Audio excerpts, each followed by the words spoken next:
जय हिंद साथियों। देखिए, रेलवे भर्ती सामान्य विज्ञान में हम लोग पिछला वीडियो पूरी तरह से जीव विज्ञान कंप्लीट कर लिए हैं।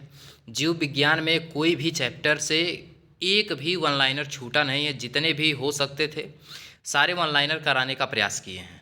अगर अभी तक आप लोग वीडियो नहीं देखे हैं जीव विज्ञान का, तो पूरा प्लेलिस्ट और उसका वीडियो यानी जीव विज्ञान का अलग से मैराथन का वहाँ पे लिख के डिस्क्रिप्शन में दे दिए हैं, जाके वहाँ से आप लोग देख लीजिए। विज्ञान, देखिए, विज्ञान सबसे मेन रोल अदा करता है रेलवे के किसी भी एग्ज़ाम में। विज्ञान हो तो वो रेलवे का कोई भी एग्ज़ाम हो, सबसे बड़ा रोल प्ले करता है विज्ञान। और ख़ास करके आरआरबी टेक्नीशियन, एनटीपीसी और आरपीएफ, एएसआई और कांस्टेबल, मतलब रेलवे के कोई भी एग्ज़ाम, और ग्रुप डी में तो है ही। ग्रुप डी में तो पूछिए ही मत। तो उसी को ध्यान में रखते हुए हमने ये श्रृंखला स्टार्ट किया है मैराथन का। और ये मत सोचिए कि केवल विज्ञान का ही मैराथन हम कराएंगे, हम टोटल जीएस का मैराथन कराएंगे। टोटल जीएस का ऐसे ही वन लाइनर कराएंगे, एक भी प्रश्न बाहर नहीं जाने देंगे। देखिए, जीव विज्ञान हो ही गया है, इसके बाद ये रसायन विज्ञान का हो जा रहा है, इसके बाद आपको भौतिक विज्ञान का कराएंगे, फिर विज्ञान एवं प्रौद्योगिकी का। ठीक है, जैसे उसमें जो भी रडार वगैरह आते हैं ये सब। उसके बाद कंप्यूटर का कराएंगे, फिर पर्यावरण एवं पारिस्थितिकी का कराएंगे। ये पूरी तरह से विज्ञान से संबंधित जितने भी हैं सारे कंप्लीट हो जाएंगे। उसके बाद हम भारत का भूगोल कराएंगे, फिर विश्व का भूगोल कराएंगे, भारतीय इतिहास, उसमें तीनों इतिहास रहेगा आपके: प्राचीन इतिहास, मध्यकालीन इतिहास और आधुनिक इतिहास। फिर भारतीय संविधान एवं राज्य व्यवस्था का रहेगा और भारतीय अर्थव्यवस्था। यानी टोटल 11 सब्जेक्ट, टोटल 11 सब्जेक्ट 11 दिन में ख़त्म करेंगे हम लोग। अभी तो ये एक एक दिन का अंतर, जैसे 5 तारीख को कराए थे जीव विज्ञान का, और आज 7 तारीख है, और 7 तारीख को आज आपको मिल जाएगा। देखिए, शाम आज 1 बजे आपको ये मिल जाएगा, 1 बजे ये आपको मिल जाएगा। और ये थोड़ा सा लेट हो गया था, 1 बजे से 3 बज गया था लगभग देने में आपको। और ये 9 अक्टूबर को मिल जाएगा आपका भौतिक विज्ञान। इसके बाद सिमिलर फिर एक एक चैप्टर एक एक दिन, एक एक सब्जेक्ट एक एक दिन आपको कंप्लीट हम कराएंगे। एक एक सब्जेक्ट एक एक दिन, यानी टोटल आपका थोड़ा सा इतिहास में ज़्यादा समय लग सकता है, भूगोल में ज़्यादा समय लग सकता है। ठीक, उसमें हो सकता है कि 2 दिन चलाना पड़े, क्योंकि अगर एक ही वीडियो बनाएंगे तो कम से कम 5 घंटा 6 घंटा का हो जाएगा। तो इसलिए उसको हाफ हाफ करके 2 बनाना पड़ेगा। ठीक है, तो कोशिश यही रहेगा कि एक ही वीडियो में करने का प्रयास किया जाए, 2.5 घंटे 3 घंटे का। यहाँ पे देखिए, जीव विज्ञान हो गया और रसायन विज्ञान आपके लगभग 2 घंटे में ख़त्म हो जाएगा ये। इसके बाद भौतिक विज्ञान में थोड़ा सा इससे अधिक, यानी लगभग 2.5 से 3 घंटा लगेगा। फिर उसके बाद विज्ञान एवं प्रौद्योगिकी में 1 घंटा में ही, 1 घंटा 20 मिनट में ख़त्म हो जाएगा। कंप्यूटर तो आधे घंटे में ख़त्म हो जाएगा। और पर्यावरण एवं पारिस्थितिकी भी लगभग 1 घंटे में ख़त्म हो जाएगा। यानी पूरा सब्जेक्ट, एक सब्जेक्ट एक दिन में 2 से 3 घंटे बस आप हमको दीजिए।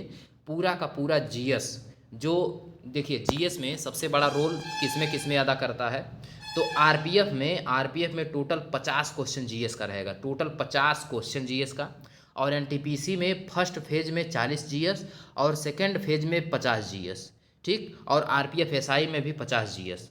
इसके बाद आरआरबी टेक्नीशियन में 40 विज्ञान, केवल विज्ञान के ही केवल प्रश्न कितने, 40 प्रश्न विज्ञान के और 10 प्रश्न जीएस, यानी टोटल 50 ये भी।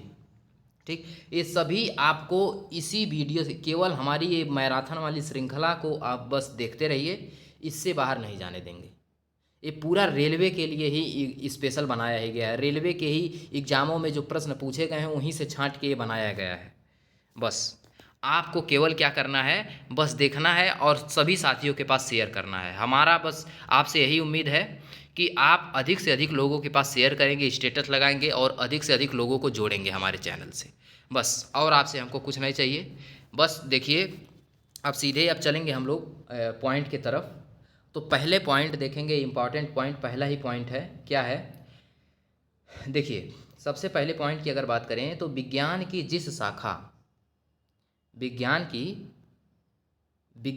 जिस शाखा के अंतर्गत पदार्थ के गुण व संरचना आदि का अध्ययन होता है उसे क्या कहते हैं? रसायन विज्ञान कहते हैं। ठीक, यानी रसायन विज्ञान के अंतर्गत क्या आते हैं? गुण व संरचना आदि का अध्ययन किया जाता है किसी भी पदार्थ का। तो उसे ही रसायन विज्ञान कहते हैं। आधुनिक रसायन विज्ञान के जन्मदाता एंटोनी लाउजियर हैं। कौन है? एंटोनी लाउजियर। और सर्वप्रथम किस देश में रसायन विज्ञान का प्रयोग किया गया था? तो मिस्र में। मिस्र का पिरामिड आप इतिहास पढ़े होंगे, जब मिस्र का पिरामिड, उसमें मिस्र की सभ्यता में पढ़ेंगे तो मिस्र की सभ्यता में ही मिस्र के पिरामिड, बहुत बड़े बड़े पिरामिड बनाए जाते थे, बहुत बड़े बड़े। तो रसायन का कहीं बहुत पहले ही ज्ञान था मिस्र वालों को। ठीक है। परमाणवीय नाभिक किसने खोजा था? तो ये रदरफोर्ड ने खोजा था। जल क्या है? तो यह एक यौगिक है। जल क्या है? जल एक यौगिक है, याद रखिएगा। जल का वह रूप जो किसी भी विधि द्वारा द्रव्य के अन्य रूपों में विभाजित नहीं होता है, वह क्या कहलाता है? तो तत्व यानी एलिमेंट। ठीक। हवा हवा कई प्रकार की गैसों का क्या है? मिश्रण होता है। पेट्रोल कई प्रकार के हाइड्रोकार्बन का क्या होता है? मिश्रण होता है। पेट्रोल भी मिश्रण होता है, याद रखिएगा। पीने का पानी शुद्ध जल और कुछ लवणों का क्या है? जबकि जबकि शुद्ध जल एक यौगिक है। यानी तो पीने का पानी देखेंगे तो वो मिश्रण है, लेकिन शुद्ध जल क्या है? यौगिक है। शुद्ध जल की अगर बात करें तो वो यौगिक है, लेकिन पीने का पानी क्या है? मिश्रण है। ठीक है। उसमें शुद्ध जल भी मिला रहता है और कुछ लवण भी मिले रहते हैं। आगे बात करें, पहला चैप्टर है आपका पदार्थ एवं उसकी प्रकृति, यानी मैटर एंड इट्स नेचर। भोजन के उपयोग में होने वाला नमक NaCl जो होता है, सोडियम क्लोराइड, एवं खाने का सोडा NaHCO3 क्या है? तो यह एक यौगिक है, याद रखिएगा। पृथ्वी के वायुमंडल में पाई जाने वाली 3 प्रमुख गैसें कौन कौन से? नाइट्रोजन 78%, परसेंटेज याद रखिएगा। ऑक्सीजन 21%, आर्गन 0.93%, और CO2 की बात करें तो 0.003%। ठीक, नीचे देखिए पॉइंट लिखा है। वायुमंडल में कार्बन डाइऑक्साइड की मात्रा कितना है? तो 0.0003%, 03 नहीं 003%। ठीक। सूर्य से आने वाली पराबैंगनी विकिरणों को अवशोषित करने वाली गैस कौन सी है? तो ओजोन, O3 इसको कहते हैं। ओजोन को क्या कहते हैं? O3। ठीक। आगे देखेंगे, आगे बात करेंगे तो अवरोही क्रम में अणुओं के बीच आकर्षण बल का सही क्रम क्या होता है? ठोस, द्रव और गैस। ठीक। आगे देखेंगे, पदार्थ की किस अवस्था में अणुओं के बीच की दूरी अधिकतम होती है? तो गैसीय अवस्था में। पारा यानी Hg और ब्रोमीन यानी Br कमरे के सामान्य ताप पर किस अवस्था में होते हैं? तो द्रव अवस्था में होते हैं। किसका वाष्प दाब सबसे कम तथा गलनांक सर्वाधिक होता है? तो टंगस्टन का। पृथ्वी के पटल में पाए जाने वाले तत्व परसेंटेज भार कौन से हैं, यानी परसेंटेज में? तो ऑक्सीजन 46.6% पाया जाता है, सिलिकॉन पाया जाता है 27.7%, एल्यूमिनियम 8.1%, आयरन 5% और कैल्शियम 3.6%। चीनी C12H22O11 क्या है? तो यह एक यौगिक है। बर्फ किस ताप पर पिघलती है? जीरो मतलब जमती है, इसको कहना चाहिए।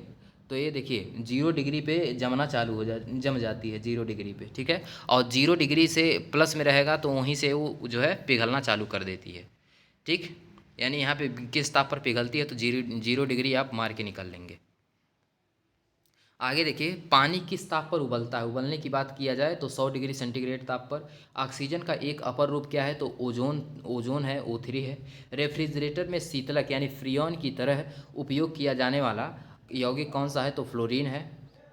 दियासलाई के निर्माण में प्रयुक्त होने वाला यौगिक कौन सा है? लाल फास्फोरस है। जो ऊपर जैसे जो दियासलाई होता है ना, बत्ती, तो इसमें एक किनारे पोता जाता है ना इस तरह से, तो वो क्या होता है? लाल फास्फोरस होता है। किस गैस में सड़ी मछली जैसी गंध आती है? तो ओजोन गैस में। आगे देखेंगे, पुराने तैल चित्रों के रंगों को पुनः उभारने में किसका प्रयोग किया जाता है? तो हाइड्रोजन पेरोक्साइड का। जल में चाक का निलंबन कैसा मिश्रण है? बिस्मांगी मिश्रण।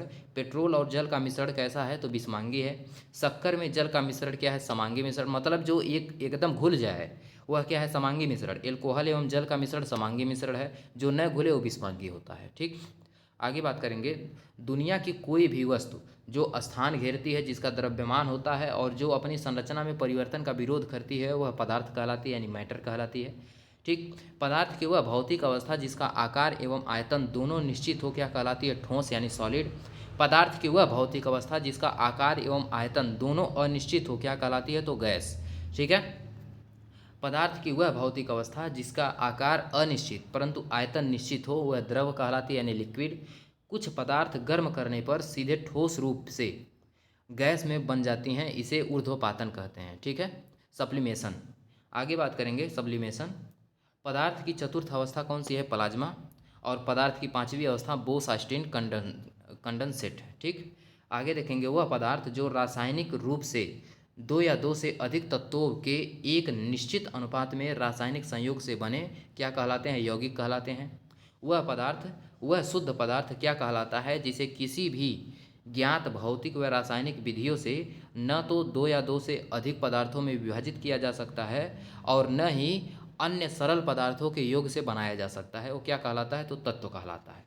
ठीक, आगे देखेंगे वह पदार्थ जो दो या दो से अधिक तत्वों या यौगिकों की किसी अनुपात में मिलाने से प्राप्त होता है वही मिश्रण कहलाता है।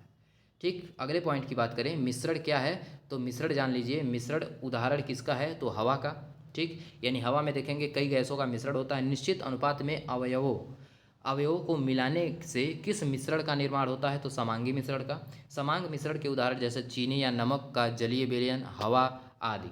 अनिश्चित अनुपात में अवयवों को मिलाने से किस मिश्रण का निर्माण होता है? तो विषमांगी मिश्रण का। ठीक, अनिश्चित अनुपात में विषमांग मिश्रण के उदाहरण जैसे बारूद, कुहासा आदि। शर्करा और नमक के मिश्रण को इथाइल एल्कोहल के 340 केल्विन ताप पर गर्म कर किस विधि द्वारा अलग किया जाता है? तो क्रिस्टलीकरण किया जाता है। जब दो द्रवों के क्वथनांकों में अंतर अधिक होता है तो उसके मिश्रण को किस विधि द्वारा पृथक करते हैं? आसवन विधि द्वारा। आसवन विधि का प्रथम भाग और दूसरा भाग क्रमशः क्या कहलाता है? वाष्पीकरण और संघनन। अमोनियम क्लोराइड को किस विधि द्वारा पृथक किया जाता है? तो ऊर्ध्वपातन द्वारा। खनिज तेल या कच्चे तेल में शुद्ध डीजल, पेट्रोल, मिट्टी का तेल, कोल तार आदि किस विधि द्वारा अलग किए जाते हैं? तो आंशिक आसवन द्वारा। ठीक है, बस केवल लास्ट तक हमारे साथ बस सुनते रहिए, काम भी करते रहिए, अपना सुनते रहिए। ठीक, आपको एक एक प्रश्न बस एक बार पढ़ के देखिए। एग्ज़ाम में कौन नहीं कर पाता है? एग्ज़ाम में वही नहीं कर पाता है जो रिवीजन नहीं करता है। आप कहीं ना कहीं कभी न कभी हाई स्कूल इंटर में ये सभी चीज़ें पढ़े हैं। ये सभी चीज़ें कहीं बस आपको क्या है, हनुमान जी जान रहे हैं, हनुमान जी जब लंका पार करने जा रहे थे तो उन्हें यानी वो उनके पास सारी शक्तियाँ थी, बस क्या थी, वो भूल चुके थे। उनको बस रिवीजन करवाने की ज़रूरत थी। तो रिवीजन जामोहन जी और बाकी जो उनके साथ में थे साथी सभी ने रिवीजन कराया, यानी उनको याद दिलाया और उसके बाद वो जो है समुद्र पूरा पार कर गए। तो बस आपको हम जो है रिवीजन कराने यानी याद दिलाने, आपकी याददाश्त वापस लाने बस काम कर रहे हैं। जान लीजिए आप जानते सब कुछ हैं, कहीं न कहीं आप पढ़े हैं, ये बस मान के चलिए, बस उसको आपको रिवीजन करना है।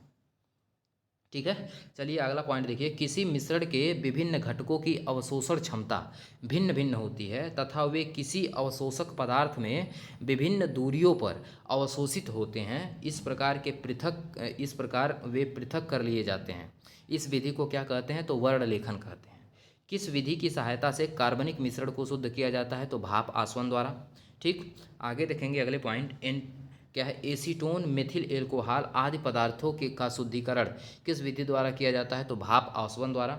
गर्म करने पर जब ठोस पदार्थ द्रव अवस्था में परिवर्तित होते हैं तो उनमें से अधिकांश में यह परिवर्तन एक विशेष दाब पर एक नियत ताप वस्तु का क्या कहलाता है? तो द्रवणांक कहलाता है। ठीक, मेल्टिंग पॉइंट जिसे कहते हैं। आगे देखिएगा, किस विशेष दाब पर वह नियत ताप जिस पर कोई द्रव जमता है तो उसे हिमांक कहते हैं। जब कोई जो है जम जाता है, फ्रीजिंग पॉइंट। ठीक, बर्फ का द्रवणांक एवं हिमांक कितना है? देखिए 0 डिग्री से अगर नीचे जाएंगे तो हिमांक, 0 डिग्री से अगर ऊपर जाएंगे तो तुरंत द्रवणांक। याद रखिए 0 डिग्री क्या है? द्रवणांक, और हिमांक का मुख्य पॉइंट है, याद रखिएगा। अशुद्धियों की उपस्थिति में पदार्थ के हिमांक और द्रवणांक पर क्या प्रभाव पड़ता है? तो हिमांक और द्रवणांक दोनों कम हो जाते हैं। द्रव से वाष्प में परिणत होने की क्रिया वाष्पीकरण कहलाती है। वाष्पीकरण कितने प्रकार से होता है? तो 2, वाष्पन और क्वथनांक से कम तापमान पर द्रव के वाष्प में परिवर्तन होने की प्रक्रिया को क्या कहते हैं? वाष्पन। और वाष्पन की क्रिया किन बातों पर निर्भर करती है? क्वथनांक का कम होना, द्रव का ताप और द्रव के खुले पृष्ठ का क्षेत्रफल और द्रव का पृष्ठ, इन सब पे यह बातों पे निर्भर करती है कौन, वाष्पन की क्रिया। जिस ताप पर द्रव का वाष्प दाब वायुमंडलीय दाब के बराबर हो जाता है उसे क्वथनांक कहते हैं, बॉइलिंग पॉइंट कहते हैं, क्वथनांक। ठीक, आगे है द्रव का दाब बढ़ने पर क्वथनांक जो है क्या हो जाता है, अगर दाब बढ़ेगा तो क्वथनांक भी बढ़ जाएगा, याद रखिएगा। ठीक, आगे देखिएगा अगला पॉइंट, दाब बढ़ने पर पानी के क्वथनांक पर क्या प्रभाव पड़ता है, तो जब दाब बढ़ेगा तो क्वथनांक भी बढ़ेगा, बस इतना याद रखिए, चाहे वो पानी का दाब हो चाहे किसी भी चीज़ का। पहाड़ों पर जल जल्दी क्यों उबलते हैं, तो दाब वहाँ कम होता है, और जब दाब कम होगा तो क्वथनांक भी कम होगा। ठीक, ये दोनों का जो है एकदम समानुपाती होते हैं। द्रव का ताप बढ़ने पर गतिज ऊर्जा पर क्या प्रभाव पड़ता है, तो जब ताप बढ़ेगा तो गतिज ऊर्जा भी क्या हो जाएगी, बढ़ जाएगी। जिस आगे है जिस अवस्था में पदार्थ के भौतिक गुणधर्मों में अस्थायी परिवर्तन होते हैं उसे भौतिक परिवर्तन कहते हैं। चीनी का घुलना ये भौतिक परिवर्तन है, बर्फ़ का पिघलना ये भौतिक परिवर्तन है। आयोडीन को मतलब क्या है कि भौतिक परिवर्तन का मतलब अगर यह जो है देखिए बर्फ़ पिघल जा रहा है तो फिर बर्फ़ को जमाया जा सकता है, तो भौतिक परिवर्तन। ठीक, और आयोडीन को गर्म करने पर होने वाले परिवर्तन को क्या कहते हैं, ये भी भौतिक परिवर्तन। ठीक, आगे देखिए, जिस अवस्था में पदार्थों के संगठन व गुणधर्मों के अस्थायी रूप से परिवर्तन हो जाते हैं वो रासायनिक परिवर्तन कहलाते हैं। जैसे क्या है कि अगर जैसे अगला देखिए, मोमबत्ती का जलना कौन सा परिवर्तन, रासायनिक। अब मोमबत्ती जल गया तो उसको फिर तुरंत मोमबत्ती थोड़ी ना बना देंगे, या अपने आप स्वतः बंद थोड़ी ना जाएगा। तो जो नहीं बन पाएगा वो रासायनिक परिवर्तन, जो पुनः मतलब नहीं निर्मित हो सकता है वह रासायनिक परिवर्तन, और जो पुनः निर्मित हो जाएगा वो भौतिक परिवर्तन। कोयले का जल, आप बताइए कोयला अगर जल जाएगा तो फिर कोयला आप बना सकते हैं, उससे नहीं बना सकते हैं तो रासायनिक परिवर्तन हो जाएगा। सिरके का बनना ये भी रासायनिक परिवर्तन हो जाएगा। लोहे पर जंग लगना रासायनिक परिवर्तन। दूध से दही, अब दूध से दही बना देंगे, दही से दूध थोड़ी ना बना पाएंगे, तो ये भी रासायनिक परिवर्तन। प्रकृति में जल कितनी अवस्थाओं में पाया जाता है, तो ठोस, द्रव, गैस में 3 अवस्थाओं में। प्रेशर कुकर में खाना जल्दी क्यों पकता है, क्योंकि जल का क्वथनांक बढ़ जाने के कारण जो है उसका ताप जब बढ़ता है तो वहाँ पे क्वथनांक और प्रेशर मतलब दाब उसका बढ़ जाता है तो जल्दी हो जाता है। सबसे अच्छा विलायक कौन सा है, तो अधिक डाई इलेक्ट्रिक स्थिरांक वाले। सार्वत्रिक विलायक कौन से हैं, तो जल है। कपूर, गंधक, घी, गंधक को सल्फर भी कहते हैं, गंधक, घी, सल्फर, नेफ्थलीन आदि किसमें अविलय होते हैं, तो जल में। ये सब नहीं मतलब विलय नहीं होते हैं। आयोडीन को स्प्रीट में घोलकर कौन सी औषधि बनाई जाती है, तो टिंचर, आयोडीन और आयोडेक्स बनाया जाता है। ड्राई क्लीनिंग में किसका उपयोग किया जाता है, कार्बनिक विलायकों का। तेल, वसा एवं रबर का अच्छा विलायक कौन है, बेंजीन। चीनी, फिटकरी, नीला थोथा, कापर सल्फेट, नमक, एल्कोहल आदि किसमें विलेय है, तो ये सभी जल में है।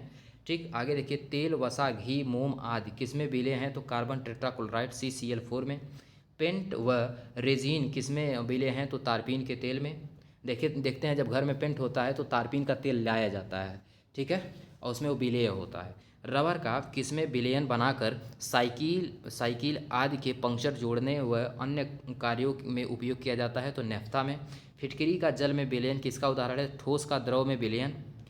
आगे देखेंगे, बादल का कोहरा, बादल तथा कोहरा किस प्रकार के हैं, तो कोलाइडी विलयन है। अगला चैप्टर है परमाणु संरचना, एटॉमिक स्ट्रक्चर। प्रोटॉन की खोज किसने किया था, रदरफोर्ड ने। न्यूट्रॉन की खोज चैडविक ने। सीधे सीधे यहाँ से क्वेश्चन बनता है खोज से।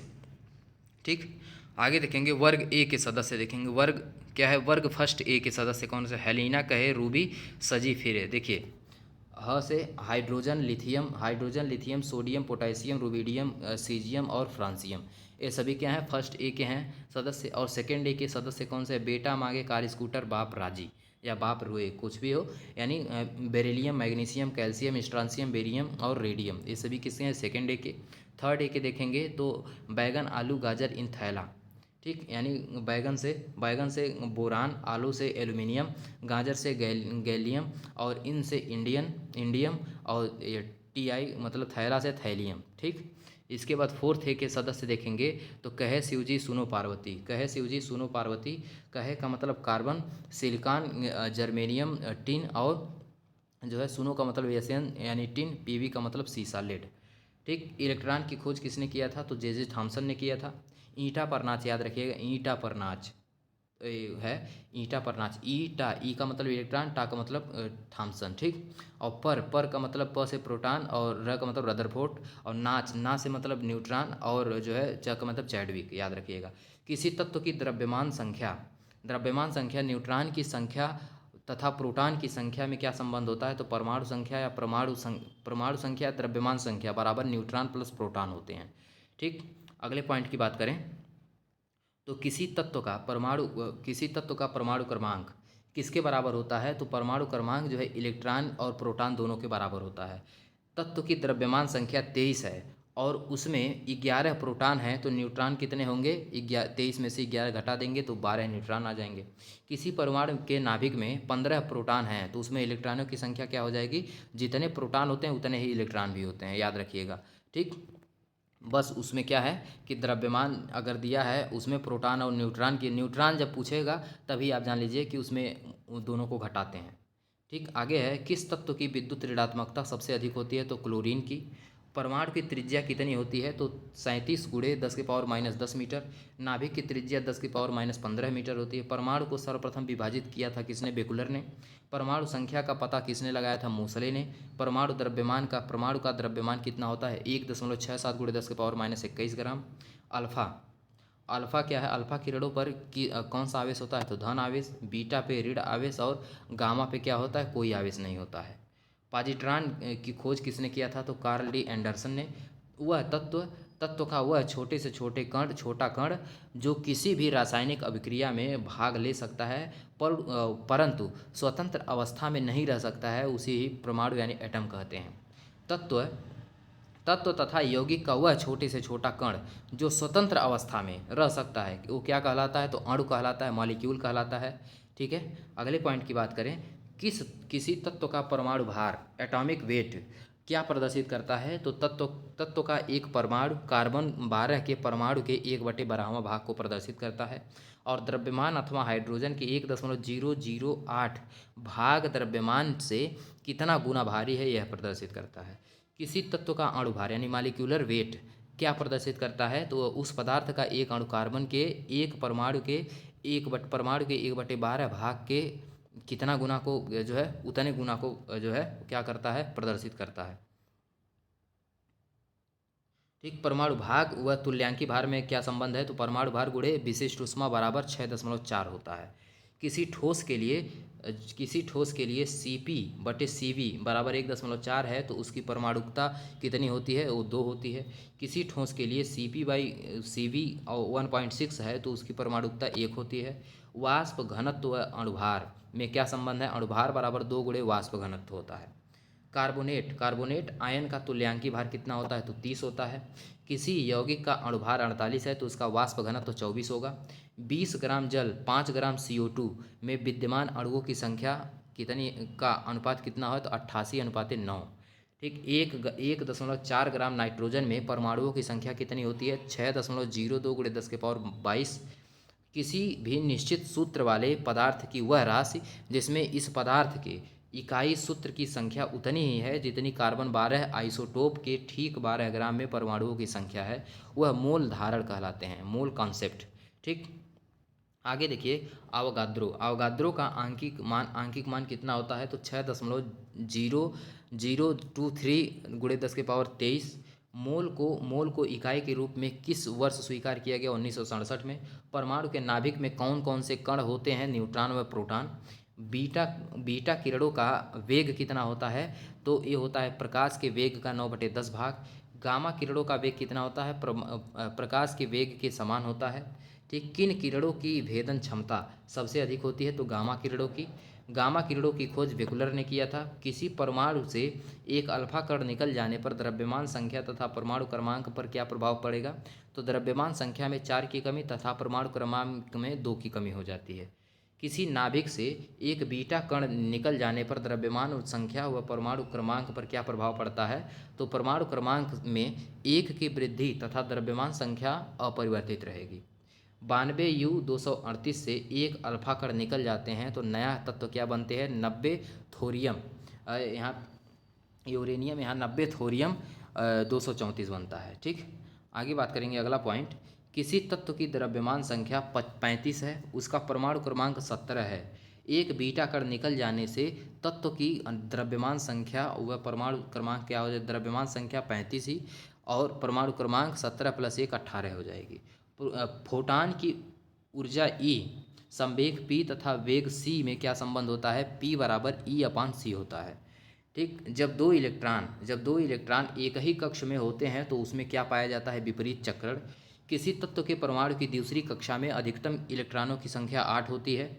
कार्बन का परमाणु क्रमांक 6 तथा परमाणु भार 12 है, तो नाभिक में कितने प्रोटॉन होंगे, 6 होंगे।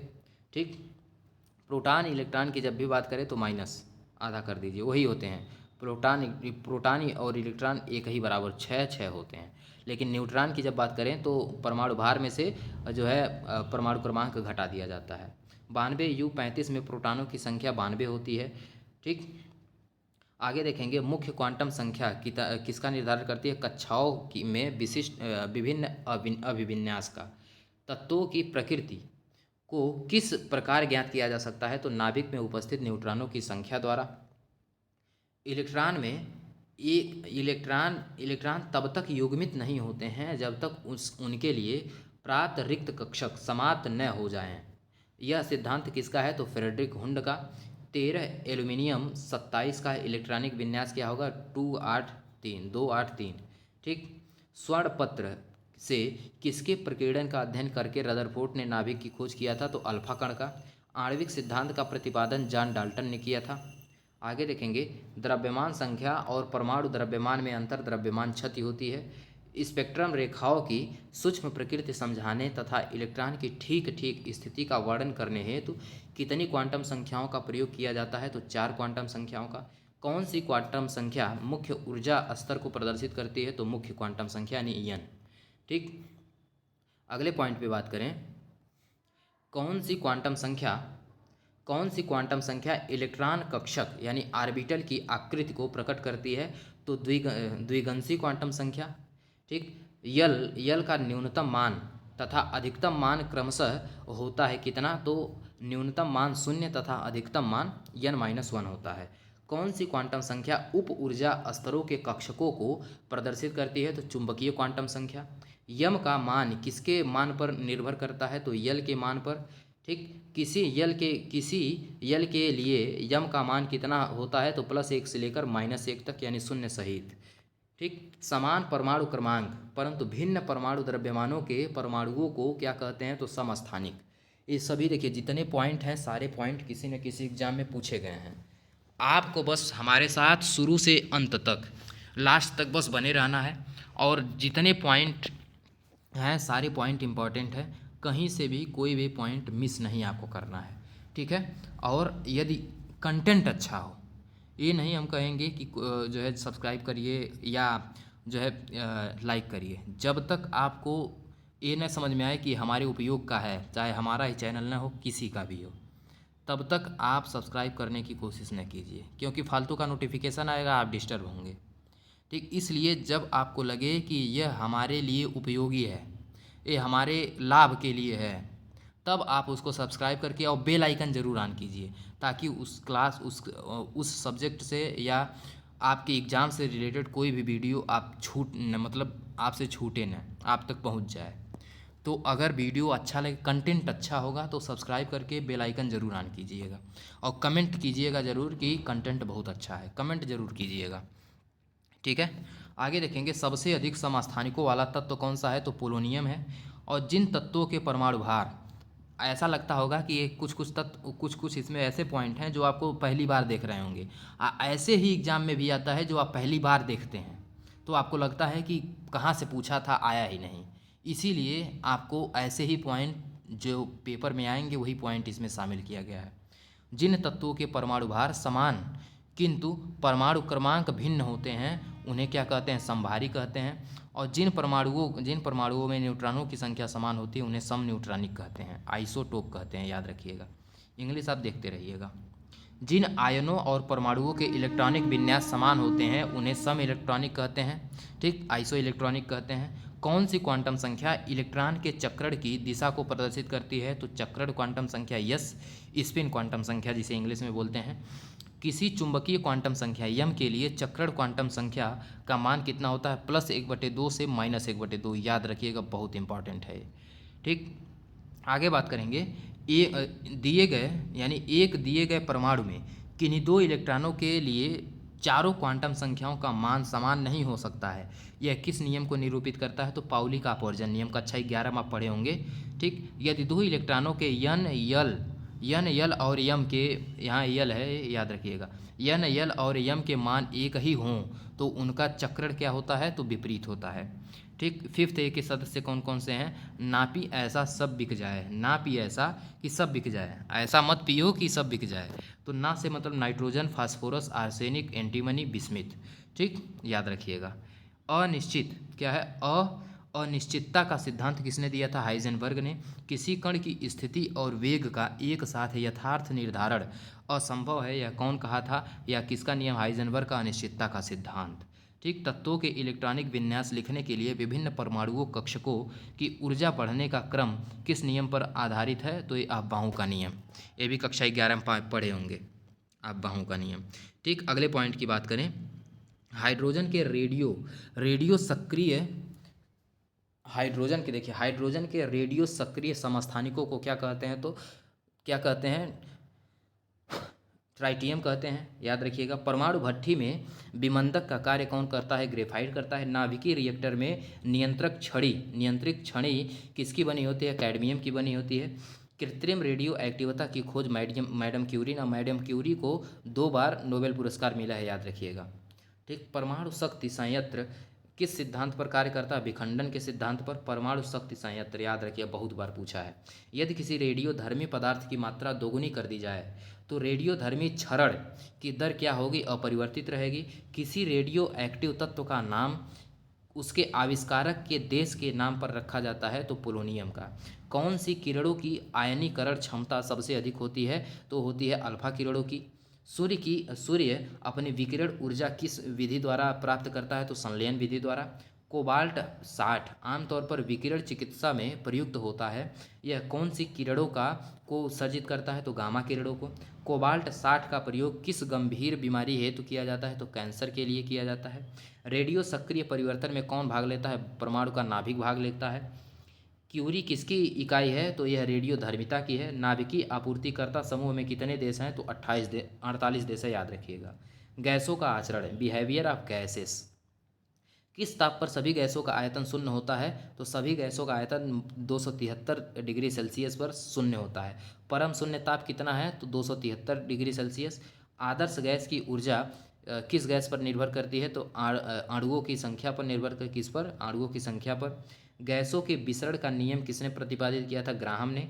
सामान्य ताप व दाब पर 22 ग्राम किसी गैस के अणु का आयतन कितना होता है, 22.4 लीटर। यस टीपी पर 22.4 लीटर CO2 का भार क्या होगा, तो 44 ग्राम। मानक दाब कितना होता है, 760 mm या 76 सेंटीमीटर। मानक ताप कितना होता है, तो 0 डिग्री या 273, 0 डिग्री को ही 273 केल्विन कहते हैं। ठीक है। निश्चित ताप पर किसी गैस के द्रव्यमान का दाब उसके आयतन के व्युत्क्रमानुपाती होता है। यह नियम किसका है, तो वायल का नियम है। स्थिर दाब पर किसी गैस का आयतन परम ताप के समानुपाती होता है, चार्ल्स का नियम है। समान ताप एवं दाब पर सभी गैसों के समान आयतन में अणुओं की संख्या समान होती है, यह नियम किसका है, अवोगाद्रो का नियम है। ठीक है, किसका, अवोगाद्रो का नियम। निश्चित ताप और दाब पर विभिन्न गैसों के विसरण के आपेक्षिक वेग उनके घनत्व के वर्गमूल के विपरीत अनुपात में होते हैं, यह किसका नियम है, तो यह ग्राहम का गैसीय विसरण नियम है। जब गैसें परस्पर अभिक्रिया करती हैं तो उनके अभिकारी आयतनों और अभिक्रिया में बने गैसीय पदार्थों के आयतनों में सरल अनुपात होता है, यह किसका नियम है, यह गैलुसाक का आयतन संबंधी नियम है। स्थिर ताप पर एक पात्र में रखे गैसों के मिश्रण का कुल दाब घटक गैसों के आंशिक दाबों के योग के बराबर होता है, यह डाल्टन का आंशिक दाबों का नियम है, याद रखिएगा। अगले पॉइंट की बात करें, देखिए, दो गैसों का विसरण और उनके घनत्वों के बीच कौन सा संबंध होता है, ये फार्मूला बहुत याद रखिएगा। ये सब आ जाता है पेपर में तो समझ में नहीं आता है कि ये कहाँ से आया है और कहाँ से पूछा गया है। ठीक है, तो ये सभी अब नहीं आपको भूलेंगे, अब नहीं आपको ऐसा लगेगा कि ये सब कहाँ से जो है आ गया है। आपको ऐसा देखे होंगे बहुत सारा, बहुत ज़्यादा एग्जाम में, अगर आप रेलवे का ग्रुप डी वगैरह दिए होंगे, ग्रुप डी या 2019 वाला जो एनटीपीसी का हुआ था, वो सभी अगर आप दिए होंगे तो तब आपको समझ में आ रहा होगा कि जो है ये सभी आपके लिए कितना इम्पोर्टेंट है। तो दो गैसों की विसरण दरों, उनके घनत्वों में के बीच क्या संबंध होता है, तो दर R1/R2 बराबर अंडर रूट में होता है d2/d1। ठीक है, आगे देख, किसी गैस के वर्ग माध्य मूल के वेग और अणुभार में क्या संबंध होता है, तो V/RMS बराबर अंडर यानी करड़े में 3RT/m के बराबर होता है। H2 व O2 की विसरण दरों का अनुपात क्या होता है, तो 1:4 का अनुपात होता है। गैसीय समीकरण क्या है, तो P1 V1/T1 बराबर P2 V2/T2। ठीक, यानी सब P1 V1/T1 बराबर P2 V2/T2। किसी गैस की विसरण दर किस पर निर्भर करती है, तो अणुभार पर। आदर्श गैस समीकरण कौन सा है, तो PV बराबर NRT। गुब्बारों में कौन सी गैस भरी जाती है, हीलियम व हाइड्रोजन। वायुयान के टायरों में हीलियम भरी जाती है, हीलियम और नाइट्रोजन भरी जाती है, यानी हल्की गैस भरी जाती है। हीलियम सबसे हल्की गैस है, याद रखिएगा। ठीक, उर्वरक बनाने में कौन सी गैस प्रयुक्त की जाती है, तो नाइट्रोजन। और यूरिया में 46% नाइट्रोजन होता है, याद रखिएगा, कई बार पूछ चुका है कितना परसेंट, 46%। कृत्रिम श्वसन के लिए किन गैसों का मिश्रण किया जाता है, तो ऑक्सीजन व हीलियम का। ठीक, विद्युत बल्बों का कौन सा, विद्युत बल्बों में नाइट्रोजन व आर्गन भरी जाती है, सबसे ज़्यादा आर्गन भरी जाती है। 6A के सदस्य कौन कौन से हैं, ओ सनम से टेलीग्राम बाई पोस्ट, ओ सनम से टेलीग्राम बाई पोस्ट एक ट्रिक है। ओ का मतलब आपका ऑक्सीजन हो गया, सनम का मतलब सल्फर हो गया, से का मतलब सेलेनियम हो गया, टेलीग्राम बाई का मतलब टेल्यूरियम हो गया, और पोस्ट का मतलब पोलोनियम हो गया। ठीक, यानी ऑक्सीजन, सल्फर, सेलेनियम, टेल्यूरियम और पोलोनियम, याद रखिएगा, ये सभी 6A के सदस्य हैं। मानव के लिए प्राणदायिनी गैस कौन कहलाती है, ऑक्सीजन कहलाती है। धातुओं को जोड़ने व काटने में कौन सी गैस प्रयोग की जाती है, तो ऑक्सीजन ही। सूती कपड़े का रंग उड़ाने में किस गैस का प्रयोग किया जाता है, तो क्लोरीन का। अश्रु गैस बनाने में किस गैस का प्रयोग किया जाता है, अमोनिया में। ठीक, N2O। ठीक, शुष्क बर्फ किस गैस को कहते हैं, तो कार्बन डाइऑक्साइड को। वायु से हल्की गैस कौन सी है, तो अमोनिया है। गैस नियतांक का आंकिक मान कितना होता है, 8.31 जूल प्रति मोल केल्विन। आगे देखिए, किसी गैस की विसरण दर अणुभार में क्या संबंध होता है, R1/R2 बराबर अंडर रूट M2/M1। गैस समीकरण पीवी बराबर RT में R क्या है, तो एक गैसीय नियतांक है। 22.4 लीटर में कितने अणु होते हैं, तो 6×6.022 × 10⁻23 अणु होते हैं, उसमें गुणा कर देते हैं। ठीक, घनत्व में अंतर रहते हुए पृथ्वी के गुरुत्वाकर्षण के विरुद्ध गैसों के आपस में मिलने जुलने से स्वाभाविक क्रिया क्या कहलाती है, तो विसरण कहलाती है। क्या कहलाती है, विसरण कहलाती है, याद रखिएगा। आगे देखिए, सल्फर डाइऑक्साइड गैस का जलीय विलयन कैसा होता है, तो अम्लीय होता है। कौन सी गैस लाल लिटमस को नीला कर देती है, तो अमोनिया। हाइड्रोजन क्लोराइड गैस किस गैस के साथ सफ़ेद धुआं देती है, तो NH3 यानी अमोनिया के साथ। अश्रु गैस का नाम क्या है, तो क्लोरोपिक्रीन है। आगे देखेंगे, कौन सी गैस स्वयं नहीं जलती है परंतु जलाने में सहायक होती है, तो एंटोनी लेउजियर। ऑक्सीजन का नाम किस वैज्ञानिक ने दिया था, लेवोसिए ने।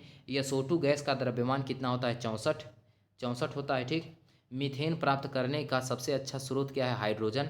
किस गैस को विस्फोटक खनिज गैस के नाम से भी जानते हैं, तो मीथेन को।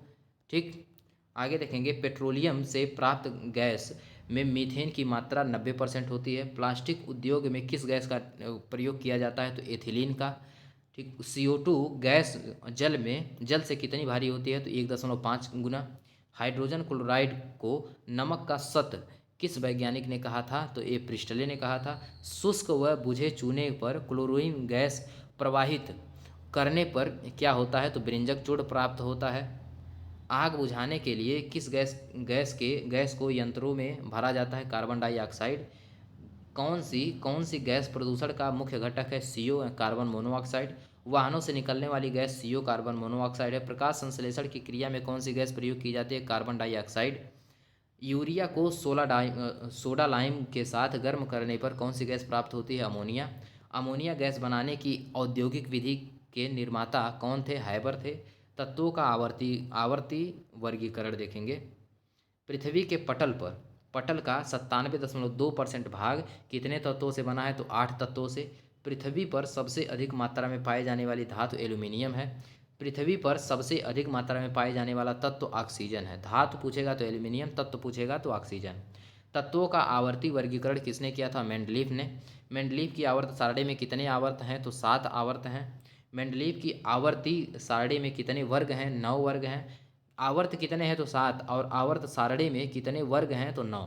तत्वों के भौतिक व रासायनिक गुण उनके परमाणु भारों के आवर्ती फलन होते हैं। परमाणु भारों के आवर्ती फलन होते हैं। यह किसका नियम है? मेंडलीफ का आवर्त नियम है। ठीक है। अगले पॉइंट की बात करें तो हैलोजन को आवर्त सारणी के किस समूह में रखा गया है? तो 7वें समूह में रखा गया है। अष्टक नियम को किसने प्रतिपादित किया? न्यूलैंड ने। परमाणु क्रमांक 17 वाले तत्व का आवर्त सारणी में कौन सा स्थान है? तो 6 आवर्त सारणी और जो है यहाँ देखिए 4th आवर्त सारणी और जो है क्या है 7th। एक तत्व का इलेक्ट्रॉनिक विन्यास 287 है तो वह तत्व कौन सा है? हैलोजन है। ठीक, 7वें सदस्य के जो है तत्व देखेंगे। फिर कल बाहर आई आंटी। फिर का मतलब फ्लोरीन क्लोरीन ब्रोमीन आयोडीन स्टेटीन। ठीक, याद रखिएगा। आगे देखें कौन से तत्व परिवर्ती संयोजकता दर्शाते हैं? तो संक्रमण तत्व कौन से हैं? तो एफ CO यानी फेरस और कोबाल्ट और निकिल। किस किस यानी एफ को आयरन भी कहते हैं। किस गुण के आधार पर ऑक्सीजन व सल्फर को एक ही समूह में रखा गया है? तो उनके बाहरी कक्षा में इलेक्ट्रॉनों की संख्या समान होने के कारण। प्रथम आवर्त में तत्वों की संख्या कितनी है? तो 2 है। शून्य समूह का पता किस वैज्ञानिक ने लगाया था? तो रैमजे ने लगाया था। आगे देखेंगे तत्वों के वर्गीकरण से संबंधित त्रिक का नियम किसने दिया था? तो डो राइनर ने। आवर्त सारणी या आधुनिक आवर्त नियम किसने प्रतिपादित किया था? मोसले ने। आवर्त सारणी में तत्वों के वर्गीकरण का आधार क्या है? परमाणु संख्या। आवर्त सारणी के उदग्र स्तंभों को क्या कहते हैं? वर्ग कहते हैं। आधुनिक आवर्त सारणी किस नियम पर आधारित है? मोसले के नियम पर। आगे देखेंगे अगले पॉइंट। सबसे अधिक इलेक्ट्रॉन बंधुता किस तत्व की होती है? तो क्लोरीन की होती है। आवर्त सारणी का दीर्घ रूप किस सिद्धांत पर आधारित है? अफबाओं के सिद्धांत पर। सबसे छोटा तत्व हाइड्रोजन होता है। किस समूह के तत्वों की सिक्का धातु कहा जाता है? फर्स्ट बी के। ठीक, सबसे अधिक विद्युत ऋणात्मकता किस तत्व की होती है? तो होती है फ्लोरीन की। ठीक, आगे देखेंगे किसी उदासीन गैसीय परमाणु में एक इलेक्ट्रॉन डालने पर जो ऊर्जा निर्मुक्त होती है वो क्या कहलाती है? हाइड्रोजन बंधुता कहलाती है। किस तत्व के तत्वों की इलेक्ट्रॉन बंधुता उच्च होती है? तो सेवेंथ ए के। किसी तत्व के परमाणु की वह क्षमता जिससे वह साझेदारी की इलेक्ट्रॉन जोड़ी को अपनी ओर खींचती है क्या कहलाती है? तो विद्युत ऋणात्मकता कहलाती है। ठीक है, ये थोड़ा सा नीचे दिख नहीं रहा होगा आपको क्लियर, विद्युत ऋणात्मकता। आगे बात करेंगे। आगे देखिए, आगे आपका आधुनिक आवर्त सारणी में परमाणु संख्या 57 से लेकर 71 तक को क्या कहा जाता है? तो लेंथेनाइट श्रेणी। और अगला है आधुनिक आवर्त सारणी में परमाणु संख्या 89 से लेकर 103 को एक्टिनाइड श्रेणी कहा जाता है। ऊर्जा की वह न्यूनतम मात्रा क्या कहलाती है? जो तत्व के एक गैसीय परमाणु की बाह्यतम कक्षा से एक इलेक्ट्रॉन को बाहर निकालने के लिए आवश्यक है, तो वह आयतन विभव कहलाती है। ठीक, आगे देखेंगे किस वर्ग के तत्वों का गलनांक उच्चतम होता है? तो 4th ए के। किन गैसों का गलनांक निम्न होता है? तो निष्क्रिय गैसों का। 0 वर्ग के सदस्य देखेंगे तो हे नेता और कर्मचारी जिंदा रहो। हे का मतलब helium neon argon krypton xenon radon. Helium neon argon krypton xenon radon. याद रखिएगा, helium neon argon krypton xenon radon. याद रखिए 0 वर्ग में ज़्यादा पूछे जाते हैं। अत्यधिक विषैली धातु कौन सी है? तो पारा है। किस तत्व का घनत्व तो सबसे कम होता है? हाइड्रोजन का। किस तत्व का गलनांक उच्च होता है? टंगस्टन का। रासायनिक बंधन यानी केमिकल बॉन्डिंग देखेंगे। सहसंयोजी यौगिकों का द्रवणांक एवं क्वथनांक किस प्रकार का होता है? तो निम्न प्रकार का। जब दो प्रकार की विद्युत ऋणात्मकता के बीच काफ़ी अंतर हो तब उनके बीच बंधन कौन सा होता है? आयनिक बॉन्ड होता है। जब दो परमाणुओं की विद्युत ऋणात्मकता के बीच कम अंतर हो तब बंधन कैसा होता है? तो ध्रुवीय सहसंयोजक बंधन होता है। ठीक, आगे देखेंगे, जब दो परमाणुओं की विद्युत ऋणात्मकता के बीच अंतर शून्य के बराबर हो तब कैसा बंधन बनेगा? सहसंयोजी बंधन। परमाणु बंधन कितने प्रकार के होते हैं? विद्युत संयोजी बंधन यानी सहसंयोजी बंधन, उप सहसंयोजी बंधन। जब बंध का निर्माण इलेक्ट्रॉन के स्थानांतरण के द्वारा होता है तो उसे क्या कहते हैं? विद्युत संयोजी बंध कहते हैं। किसी रवे के क्रिस्टल के आयनों को एक दूसरे के से अनंत दूरी तक अलग करने के लिए आवश्यक ऊर्जा को क्या कहते हैं? जालक ऊर्जा। ठीक, आगे देखिए, जब दो सदृश और असदृश परमाणु अपनी बाह्यतम कक्षा के इलेक्ट्रॉनों का आपस में साझा करके संयोग करते हैं तब उनके बीच स्थित बंध को सहसंयोजी बंध कहते हैं। सहसंयोजी बंधन किस प्रकार की समन्वयता प्रदर्शित करता है? तो त्रिविम समन्वयता। आगे बात करेंगे अगले पॉइंट पे, ऐसा बंध जो दो परमाणुओं के बीच एक इलेक्ट्रॉन जोड़ी की साझेदारी से बनता है किंतु साझेदारी की इलेक्ट्रॉन जोड़ी सिर्फ एक ही परमाणु द्वारा प्रदत्त होता है तो उसे उपसहसंयोजी बंधन कहते हैं। उपसहसंयोजी बंधन में जो परमाणु इलेक्ट्रॉन जोड़ी प्रदान करता है उसे क्या कहते हैं? प्रदाता। और सहयोजी बंधन में जो परमाणु इलेक्ट्रॉन जोड़ी को स्वीकार करता है उसे ग्रहता कहते हैं। ठीक, हाइड्रोजन एच एन या ओ के संयोग से बने यौगिक कैसे होते हैं? ध्रुवीय। बंधन ऊर्जा क्रम क्या है? तो एकल बंध, द्विबंध, त्रिबंध। बंधन दूरी क्या है? तो एकल बंध, द्विबंध, त्रिबंध। यहाँ देखेंगे, द्विबंध से छोटा एकल बंध होता है और त्रिबंध से छोटा क्या होता है? लेकिन यहाँ पे उल्टा हो जाता है। यहाँ पे द्विबंध से छोटा तो होता है एकल, लेकिन द्विबंध से त्रिबंध क्या होता है? बड़ा होता है। बंधों की क्रियाशीलता का क्रम क्या है? तो एकल बंध द्विबंध से छोटा होता है, त्रिबंध से छोटा होता है द्विबंध। H12 H22 11 में कार्बन ऑक्सीकरण संख्या क्या है? तो 0 है। जब रासायनिक बंध बनता है तो क्या होता है? सदैव ऊर्जा निर्मुक्त होती रहती है। रैखिक संरचना वाला अणु कौन सा है? तो CO2 है। KMnO4 लाल जो है फास्फोरस कह सकते हैं। KMnO4 में Mn की ऑक्सीकरण संख्या 7 होती है। हाइड्रोजन बंध में किन यौगिकों में पाया जाता है? यानी हाइड्रोजन बंधन किन यौगिकों में पाया जाता है? तो फ्लोरीन, ऑक्सीजन और नाइट्रोजन के यौगिकों में। जब दो परमाणुओं के ऑर्बिटल एक दूसरे से एक रैखिक अक्ष पर अतिव्यापन करते हैं तब दोनों परमाणुओं के बीच बने बंधन को सिग्मा बॉन्ड कहते हैं। ठीक है, जब दो परमाणविक ऑर्बिटलों का पार्श्व अतिव्यापन होता है तो इससे निर्मित बंधन को क्या कहते हैं? Pi bond. sp संकरण किस प्रकार का होता है? रेखीय आकृति का होता है। वे तत्व जिनकी संयोजकता एक है वो क्या कहलाते हैं? वो कौन कौन से हैं जिनकी संयोजकता एक है? फीबर कल से रब के लेना नाम।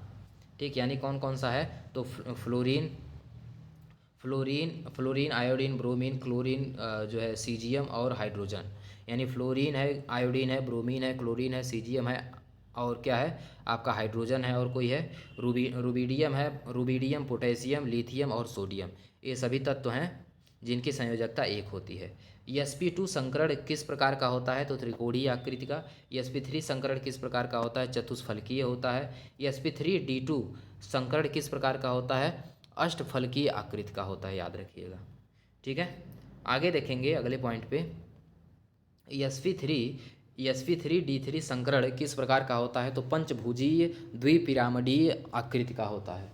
ठीक है, याद रखिएगा। संयोजकता का इलेक्ट्रॉनिक सिद्धांत किसने दिया था? तो कौशल व GN लुईस ने दिया था। संयोजकता शब्द का सर्वप्रथम प्रयोग फ्रैंकलैंड ने किया था। किसी परमाणु से एक इलेक्ट्रॉन निकल जाने पर उस पर कौन सा आवेश आ जाता है? तो एक इकाई धन आवेश आ जाता है। ठीक है, आगे देखेंगे, किसी परमाणु द्वारा एक इलेक्ट्रॉन ग्रहण करने पर उस पर कौन सा आवेश होगा? तो एक इकाई ऋण आवेश होता है। NaCl में कौन सा बंध होता है? तो विद्युत संयोजक बंध होता है। किसमें सहसंयोजक व आयनिक बंध होते हैं? तो NaOH में। नाइट्रोजन अणु में कौन सा बंध होता है? तो त्रिक बंध होता है। ओस्टवाल्ड विधि द्वारा नाइट्रिक अम्ल बनाने में उत्प्रेरक का कार्य कौन करता है? तो प्लेटिनम करता है। ऑक्सीकरण एवं अपचयन पे आ गए हैं, ऑक्सीडेशन एवं रिडक्शन। ठीक, जो पदार्थ इलेक्ट्रॉन का त्याग करता है उसे क्या कहते हैं? अपचायक। ऑक्सीकरण व अपचयन की क्रियाएं साथ साथ होती हैं, अर्थात जब एक पदार्थ इलेक्ट्रॉन त्याग करता है तो दूसरा उसे ग्रहण करता है। इस क्रिया को क्या कहते हैं? तो रेडॉक्स अभिक्रिया कहते हैं, रेडॉक्स रिएक्शन। विद्युत ऋणात्मक परमाणु या मूलक का अनुपात बढ़ना या धन आवेश का बढ़ना या इलेक्ट्रॉन का त्याग करना ये ऑक्सीकरण यानी ऑक्सीडेशन कहलाता है। वे तत्व जिनकी संयोजकता 2 है। ठीक, ओ बेशरम जी का बा, वे बेशरम जी का बा यानी कौन कौन से हैं जिनकी संयोजकता 2 है? तो oxygen, beryllium, strontium, magnesium, calcium, barium. कौन कौन सा है? फिर से एक बार बोलिए। Oxygen, beryllium, strontium, magnesium, calcium, barium. सीधे सीधे पूछता है निम्न में से किसकी संयोजकता 1 है, किसकी संयोजकता 2 है। ठीक, ऐसे पूछता है किसकी संयोजकता 3 है। तो धीरे धीरे सभी आपको क्लियर हो जाएगा, कोई भी डाउट अंत तक नहीं रहेगा। बस हमारे साथ आप लास्ट तक बस बने रहिए। ठीक है, आगे देखिए। जिस पदार्थ का अपचयन होता है अर्थात पदार्थ इलेक्ट्रॉन ग्रहण करता है क्या कहलाता है? तो ऑक्सीकारक कहलाता है। ऑक्सीकारक एवं अपचयन दोनों जैसा आचरण करने वाले पदार्थ को कौन से हैं? तो हाइड्रोजन सल्फाइड H2S और हाइड्रोजन पैराक्साइड होता है। ठीक, H2O2, सल्फर डाइऑक्साइड SO2 और नाइट्रस अम्ल HNO2 होता है। ठीक है, आगे देखेंगे। उस संख्या को क्या कहते हैं जो किसी अणु या आयन में उस परमाणु पर आवेशों की संख्या को बताती है। यदि उस अणु या आयन से शेष सभी परमाणुओं को संभावित आयनों के रूप में अलग कर दिया जाए तो ऑक्सीकरण संख्या उसे क्या कहते हैं? ऑक्सीकरण संख्या कहते हैं, याद रखिएगा। ठीक है, आगे देखिए, अगले पॉइंट पे बात करेंगे। अम्ल, क्षार एवं लवण पे आ गए हम लोग। सीधे सीधे यहाँ से बहुत ज़्यादा देखिए, जितने पॉइंट यहाँ पे हम करा रहे हैं सारे पॉइंट आपको इम्पॉर्टेंट है, सारे प्रीवियस ईयर के हैं। और देखिए टेलीग्राम ग्रुप में अभी हम जीव विज्ञान और भौतिक विज्ञान पूरा जितना आज तक रेलवे एग्ज़ाम में पूछा गया है और किस एग्ज़ाम में पूछा गया, कब पूछा गया है, पूरा लिख करके आपको हम अभी ग्रुप में भेज देंगे। लगभग 700-800 प्रश्न हैं, वो प्रश्न हैं और उसकी नीचे व्याख्या भी दी गई है। तो टेलीग्राम ग्रुप से अभी नहीं जुड़े हैं तो डिस्क्रिप्शन में लिंक दिया है, वहाँ से भी जाके आप जुड़ जाइए। क्योंकि देखिए अंत समय में अब तक क्या कर रहे थे वो मायने नहीं रखता, लेकिन अब क्या करने जा रहे हैं वो सबसे बड़ा मायने रखता है। समझ गए? अंत कहा जाता है अंत भला तो जग भला। ठीक, इसलिए ये नहीं आप भला तो जग भला, उसको ऐसे कहिए अंत भला तो जग भला। यानी अंत यदि आपका अंत में अब यदि आपका भला हो गया तो पूरा जग का जान लीजिए भला हो गया। ठीक, तो खट्टे दूध में कौन सा अम्ल पाया जाता है? लैक्टिक अम्ल। सिरका एवं अचार में कौन सा अम्ल पाया जाता है? एसिटिक अम्ल। सोडा वाटर एवं अन्य पेय पदार्थों में कौन सा अम्ल पाया? कार्बोनिक अम्ल। ठीक, अंगूर में कौन सा अम्ल पाया? टार्टरिक अम्ल। सीधे यहाँ से क्वेश्चन बनता है। सेब में कौन सा अम्ल पाया जाता है? मैलिक अम्ल। नींबू और नारंगी में पाया जाता है साइट्रिक अम्ल। खाना पचाने में किस अम्ल का उपयोग होता है? HCl का। किस अम्ल का प्रयोग सोने व चांदी के शुद्धिकरण में? नाइट्रिक अम्ल का। लोहे पर जस्ते की परत चढ़ाने के लिए लोहे को साफ करने में किस अम्ल का प्रयोग किया जाए? H2SO4 जिसे अम्लराज कहते हैं, या HNO3। ठीक, सल्फ्यूरिक अम्ल है। कपड़े से जंग के धब्बे हटाने के लिए किस अम्ल का प्रयोग करते हैं? ऑक्जेलिक अम्ल का। वे यौगिक पदार्थ जिनमें हाइड्रोजन प्रतिस्थाप्य के रूप में रहता है वो क्या कहलाता है? अम्ल कहलाता है। वे पदार्थ जो जलीय विलयन में H+ आयन देते हैं अम्ल कहलाते हैं। या यह किसका जो है अम्ल कहलाता है, यह किसका परिकल्पना है? तो आर्हीनियस का है। अम्ल क्या है? तो वह रासायनिक पदार्थ जो प्रोटॉन देता है अथवा इलेक्ट्रॉन ग्रहण करता है।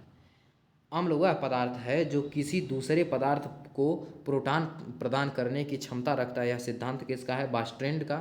बार्नस्टेड एवं लॉरी का है।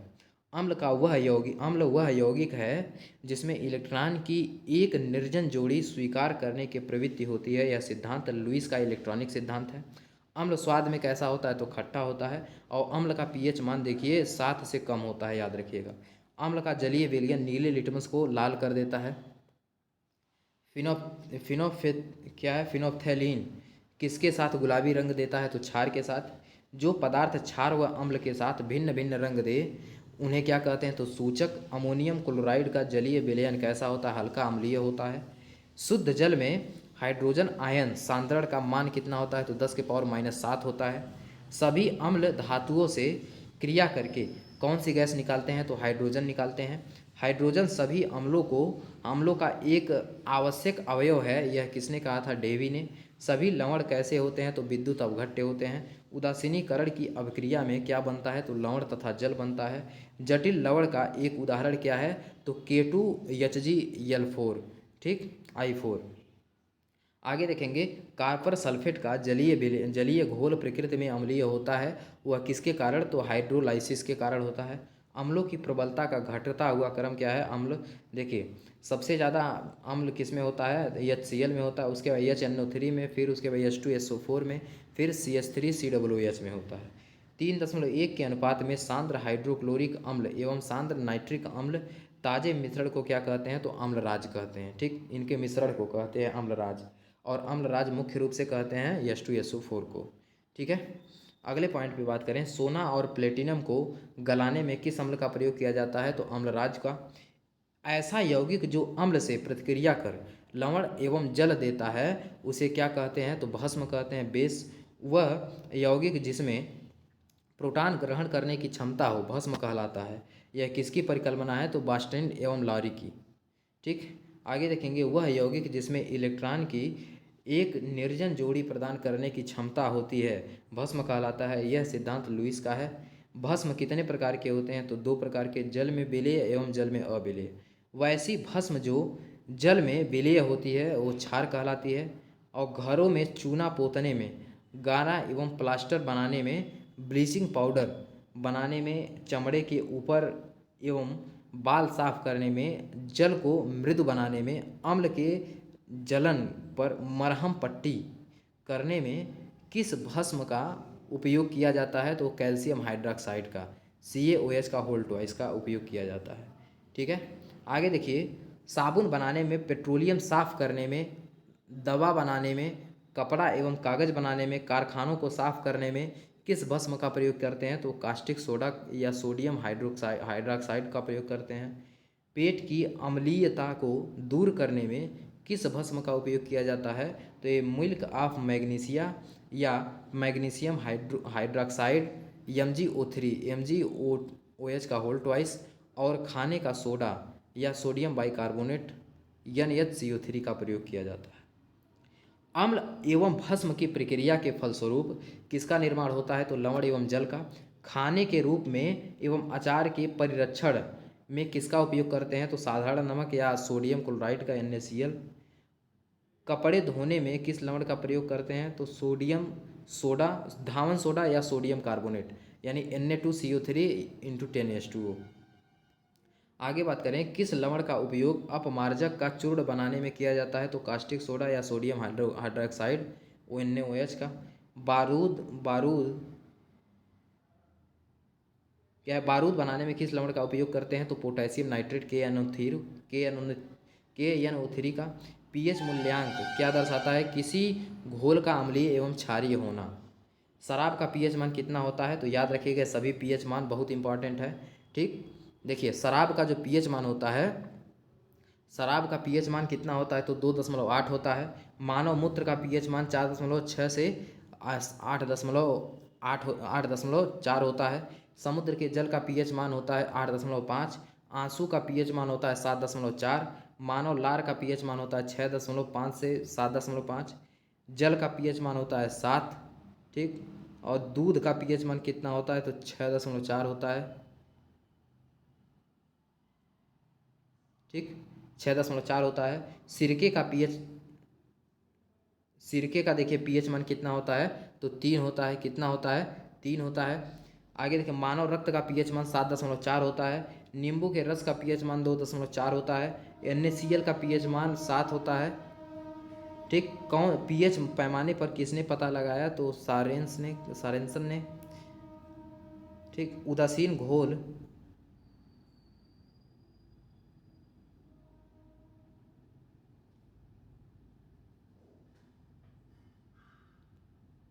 ठीक है। 1 मिनट। आगे देख, सारा आंसर हो गया। अम्लीय घोल का पीएच मान क्या होता है? तो ये 7 से हमेशा जान लीजिए कि इसका अम्लीय घोल जो भी है 7 से कम होते हैं, और उदासीन है तो उसका 7 होता है, लेकिन क्षारीय है तो 7 से अधिक होता है। ठीक है, 7 से क्या होता है? 7 से अधिक होता है, याद रखिएगा। आगे बात करेंगे अगले पॉइंट पर। दो चीज़ और, किसी व्यक्ति के रक्त के पीएच मान में कितना परिवर्तन होने पर मृत्यु हो जाती है? तो 0.2 इकाई। ठीक। वर्षा के जल का पीएच मान जब 5.6 से कम होता है तब वह कैसी वर्षा होती है? अम्लीय वर्षा। अम्लीय वर्षा से जो घर होते हैं बड़े बड़े वो नुकसान करते हैं, मार्बल लगे जो होते हैं। विलियन सॉल्यूशन देखिए क्या है कि आगे टिंडल प्रभाव किसके कारण होता है? तो प्रकाश के परिकिरण के कारण। किस विलयन में कण प्रकाश का परिकिरण करते हैं? तो कोलाइडी विलयन में। सोडियम एसीटेट किस प्रकार का विलयन है? तो ये है आपका बफर विलयन। आगे देखिए, 2 या 2 से अधिक पदार्थों का समांग मिश्रण क्या कहलाता है? विलयन। विलयन का वह गुण जो ताप पर निर्भर नहीं करता है क्या कहलाता है? मोलरता। मोलरता की इकाई क्या है? तो मोल प्रति लीटर है। क्या है? मोल प्रति लीटर। नॉर्मलता की इकाई क्या है? तो ग्राम तुल्यांक प्रति लीटर। ठीक है, ग्राम तुल्यांक प्रति लीटर हो गया। आगे देखेंगे, किसी पदार्थ की विलेयता किस कारक द्वारा प्रभावित नहीं होती है? तो दाब के द्वारा। शुद्ध जल की मोलरता कितनी होती है? 55.6 मोल प्रति लीटर। किसी द्रव में गैस की विलेयता पर ताप बढ़ने पर क्या प्रभाव पड़ता है? विलेयता घटती है। कोलाइडी विलयन को वास्तविक विलयन से पृथक करने की प्रक्रिया अपोहन कहलाती है। ठीक है, आगे देखेंगे, विलयन में विलेय कणों की त्रिज्या कितनी होती है? 10⁻⁷ सेंटीमीटर से कम। विलयन किस प्रकार का होता है? तो अस्थायी एवं पारदर्शक होता है। विलयन में जो पदार्थ अपेक्षाकृत अधिक मात्रा में होता है उसे विलेयक कहते हैं। विलयन में जो पदार्थ कम मात्रा में उपस्थित होते हैं उन्हें विलेय कहते हैं। विलेय या विलायक से बनता है विलयन। आगे देखेंगे, जल के इलेक्ट्रॉनिक नियतांक का मान निम्नलिखित में से नियतांक मान अधिक होने के कारण इसे क्या कहा जाता है? सार्वत्रिक विलायक। यानी जल के क्या है? Dielectric. जल के डाई इलेक्ट्रिक नियतांक का मान यदि अधिक है तो अधिक होने का कारण क्या है? तो सार्वत्रिक विलायक। जल में कार्बन डाइऑक्साइड का विलयन किस प्रकार का विलयन है? तो द्रव में गैस का विलयन। धुएं वायु में आयोडीन का विलयन किस प्रकार का विलयन है? गैस में ठोस का विलयन। कुहरा बादल अमोनिया गैस का जल में विलयन किस प्रकार का है? तो एक गैस में द्रव का विलयन। आगे देखिए, वायु गैसों का मिश्रण किस प्रकार का है? तो गैस में गैस का मिश्रण। मिश्र धातु जैसे पीतल तांबा में जस्ता किस प्रकार का विलयन है? तो ठोस से ठोस का विलयन है। थैलियम में पारे का विलयन किस प्रकार का है? तो ठोस में द्रव का विलयन। कपूर में वायु का विलयन किस प्रकार का विलयन है? तो ठोस में गैस का विलयन। ठीक, पारे में लेड का विलयन क्या है? तो द्रव में ठोस का विलयन है। आगे बात करेंगे अगले पॉइंट पर। देखिए, आधा जान लीजिए खत्म हो गया है। आधा आपका 1 घंटे में पूरा और आधा 1 घंटे में, यानी 2 घंटे में पूरा का पूरा आपका रसायन विज्ञान कंप्लीट। देखिए, बस हमारे साथ आप लास्ट तक बस बने रहे, सुनते रहिए। बस 1 से 2 बार आप दोगुना स्पीड तो हमारी तगड़ी है, और अगर इससे भी तगड़ा आप करना चाह रहे हैं तो यूट्यूब का बहुत बढ़िया हमको ये सिस्टम लगता है कि आप इसकी स्पीड घटा बढ़ा सकते हैं। तो आप 1.5 गुना पे कर सकते हैं या 2 गुना पे कर सकते हैं, जितने में आपको समझ आ सके। ठीक है, तो देखिए, इधर का पहला पॉइंट है आपका, जल में एल्कोहल का विलयन किस प्रकार का विलयन है? तो ये द्रव में द्रव का विलयन है। किसी निश्चित ताप पर बना ऐसा विलयन जिसमें विलेय पदार्थ की अधिकतम मात्रा घुली हुई हो उसे क्या कहते हैं? संतृप्त विलयन कहते हैं। ठीक, आगे बात करेंगे, किसी निश्चित ताप पर बना ऐसा विलयन जिसमें विलेय पदार्थ की और अधिक मात्रा उस ताप पर घोली जा सके उसे क्या कहते हैं? असंतृप्त विलयन कहते हैं। ऐसा संतृप्त विलयन जिसमें विलेय की मात्रा उस विलयन को संतृप्त करने के लिए आवश्यक विलेय की मात्रा से अधिक घुली हुई हो उसे अति संतृप्त विलायक कहते हैं।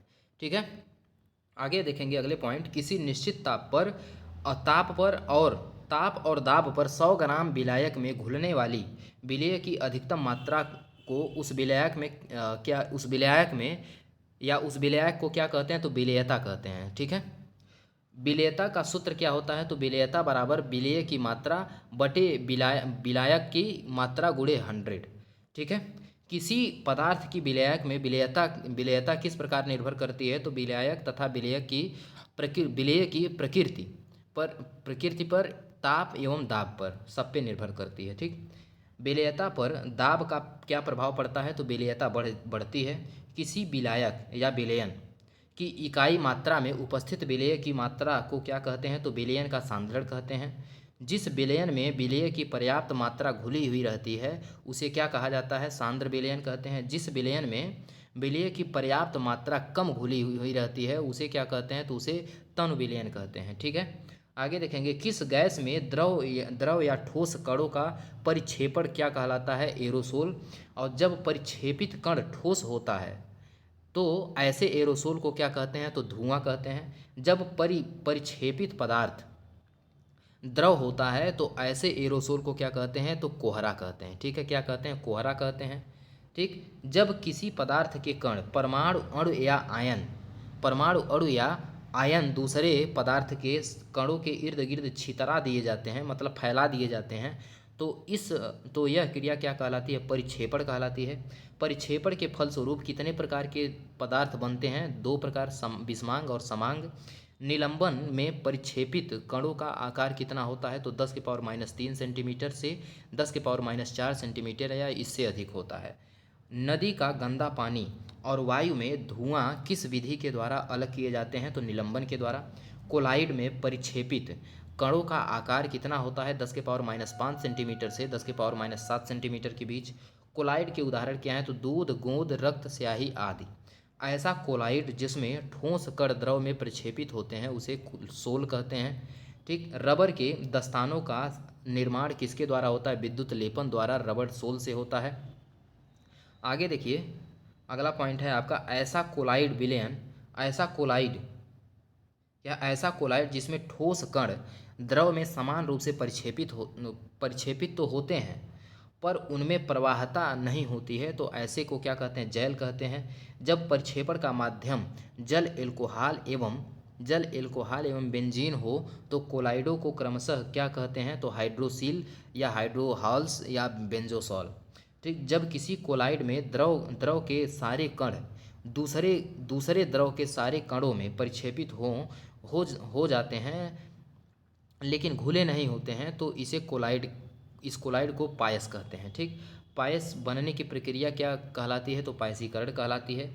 दूध किस प्रकार का पायस है, प्राकृतिक पायस है। और पेंट किस प्रकार का पायस है, कृत्रिम पायस। थर्ड सीरीज के तत्व कौन कौन से हैं, तो शक्ति को भी कार में फेंको निकुंज यानी स्कैंडियम। कौन कौन से हैं, स्कैंडियम, टाइटेनियम, वेनेडियम, क्रोमियम, लोहा, कोबाल्ट, निकिल, कापर। ठीक है, कौन कौन से हैं, जिंक भी शामिल कर लीजिएगा। काल लीवर तेल किसका उदाहरण है, तो पायस का उदाहरण है। ठीक, सबसे बड़े पैमाने पर पायसीकरण के रूप में किसका प्रयोग किया जाता है, साबुन और मतलब सरफ का। ठीक, पायसी कारकों का प्रयोग किसके सांद्रण में किया जाता है, अयस्क के सांद्रण में। द्रव में गैस का परिक्षेपण क्या कहलाता है, झाग। आगे, वास्तविक विलयन यानी ट्रू सॉल्यूशन के कणों का आकार 10⁻7 से 10⁻8 सेंटीमीटर होता है। कोलाइडी विलयन के कण लगातार इधर उधर भागते रहते हैं, इसे ब्राउनी गति कहते हैं। जब कोलाइडी विलयन में कोई विद्युत अपघट्य मिलाते हैं तो कोलाइडी कणों का आवेश उदासीन हो जाता है और उसका अवक्षेपण हो जाता है, इसे क्या कहते हैं, स्कंदन कहते हैं। ठीक, जब किसी कोलाइडी विलयन में तीव्र प्रकाश गुजरते हैं तो इसके लंबवत रखे सूक्ष्मदर्शी से देखते हैं तो कोलाइड कण काली सतह में आल्पीन की नोक की भांति चमकने लगती है, इसे क्या, टिंडल प्रभाव कहते हैं। ठीक है, आगे देखेंगे, वह विलयन क्या है, वह विलयन जो कि अम्ल क्षार की साधारण मात्राओं को अपनी प्रभावी अम्लता या क्षारता में पर्याप्त परिवर्तन किए बिना अवशोषित कर लेता है, उसे क्या कहते हैं, बफर विलयन। मिथाइल ऑरेंज सूचक के अम्लीय विलयन का कौन सा कैसा होता है? तो लाल होता है। मिथाइल ऑरेंज सूचक के क्षारीय विलयन का रंग कैसा होता है? तो पीला होता है। ठीक, अगले पॉइंट पे बात करें। मिथाइल ऑरेंज सूचक के उदासीन विलयन का रंग नारंगी होता है। लिटमस सूचक के अम्लीय रंग कैसा होता है? लाल होता है। लिटमस सूचक के क्षारीय रंग कैसा होता है? नीला। देखिए, अगर लिटमस सूचक के अम्लीय पूछेगा तो लाल, और क्षारीय पूछेगा तो नीला, और लिटमस सूचक उदासीन पूछेगा तो बैगनी होता है। ठीक, फिनाप्थेलीन सूचक के अम्लीय विलयन का रंग रंगहीन होता है। फिनाप्थेलीन सूचक के क्षारीय विलयन का रंग कैसा होता है? गुलाबी। फिनाल्फथैलीन सूचक के उदासीन विलयन का रंग रंगहीन होता है। कार्बन एवं उसके यौगिक पे आगे आ जाइए। देखिए, पेंसिल बनाने में परमाणु भट्ठी में इलेक्ट्रोड के रूप में कार्बन आर्क बनाने में किसका प्रयोग किया जाता है? ग्रेफाइट का। हीरे में कौन सा संस्करण प्रसंकरित हो रहता है? तो sp3। ग्रेफाइट में कौन सा संस्करण प्रसंस्कृत रहता है? तो sp3। कार्बन एवं हाइड्रोजन के यौगिक को क्या कहते हैं? हाइड्रोकार्बन। पेट्रोलियम कच्चा तेल जिसे कहते हैं, किसका प्राकृतिक स्रोत है? हाइड्रोकार्बन का। ठीक, ऐसा पदार्थ जिनके रासायनिक गुण समान एवं भौतिक गुण भिन्न हों उन्हें अपर रूप कहते हैं। कार्बन के कितने मुख्य अपर रूप हैं? 2, हीरा एवं ग्रेफाइट। दुनिया का सबसे कठोर पदार्थ हीरा होता है। काले हीरो को क्या कहते हैं? बोर्ड। और काले हीरे का उपयोग किस में किया जाता है? शीशा काटने में किया जाता है। ठीक, जिस हाइड्रोकार्बन में प्रत्येक कार्बन परमाणु की चारों संयोजकताएं एक सहसंयोजी आबंधों द्वारा संतुष्ट होती हैं उसे संतृप्त हाइड्रोकार्बन या एल्केन कहते हैं। एल्केन श्रेणी का सामान्य सूत्र क्या है? CnH2n+2, जहां n किसी अणु में उपस्थित परमाणु की संख्या है। ठीक है, आगे देखेंगे अगला पॉइंट। वे हाइड्रोकार्बन जिसमें कम से कम 2 निकटस्थ कार्बन परमाणु आपस में द्विबंध अथवा त्रिबंध बनाकर अपनी संयोजकता को संतुष्ट करते हैं क्या कहलाते हैं? तो असंतृप्त हाइड्रोकार्बन या एल्कीन। ठीक है, असंतृप्त हाइड्रोकार्बन या एल्कीन कहते हैं उसे। एल्कीन श्रेणी का सामान्य सूत्र CnH2n, जहां n क्या है? किसी अणु में उपस्थित कार्बन परमाणु की संख्या। एल्काइन श्रेणी का सामान्य सूत्र क्या है? तो एल्काइन, देखिए, अगर एल्केन रहेगा तो यहाँ पे +2, और एल्कीन रहेगा तो +2 हट जाएगा। ठीक, और एल्काइन आ जाएगा तो -2 आ जाएगा, जहाँ n जो है किसी परमाणु उपस्थित कार्बन की परमाणु की संख्या है। बेंजीन C6H6 क्या है? तो एरोमेटिक हाइड्रोकार्बन।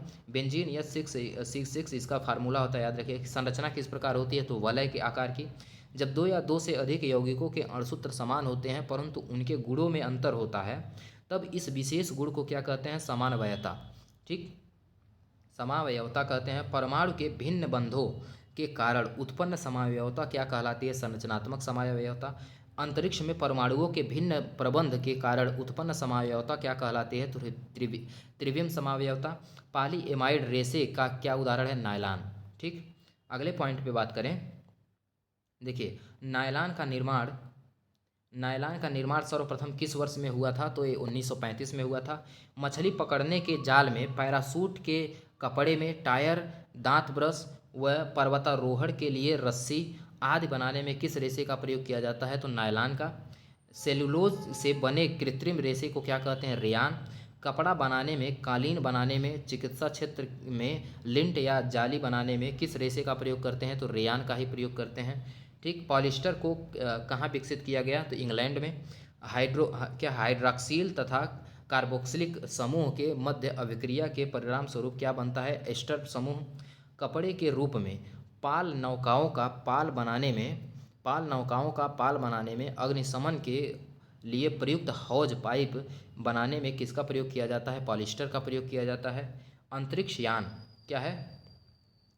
अंतरिक्ष यान तथा खेल कूद की सामग्री बनाने में किसका प्रयोग किया जाता है? कार्बन फाइबर का।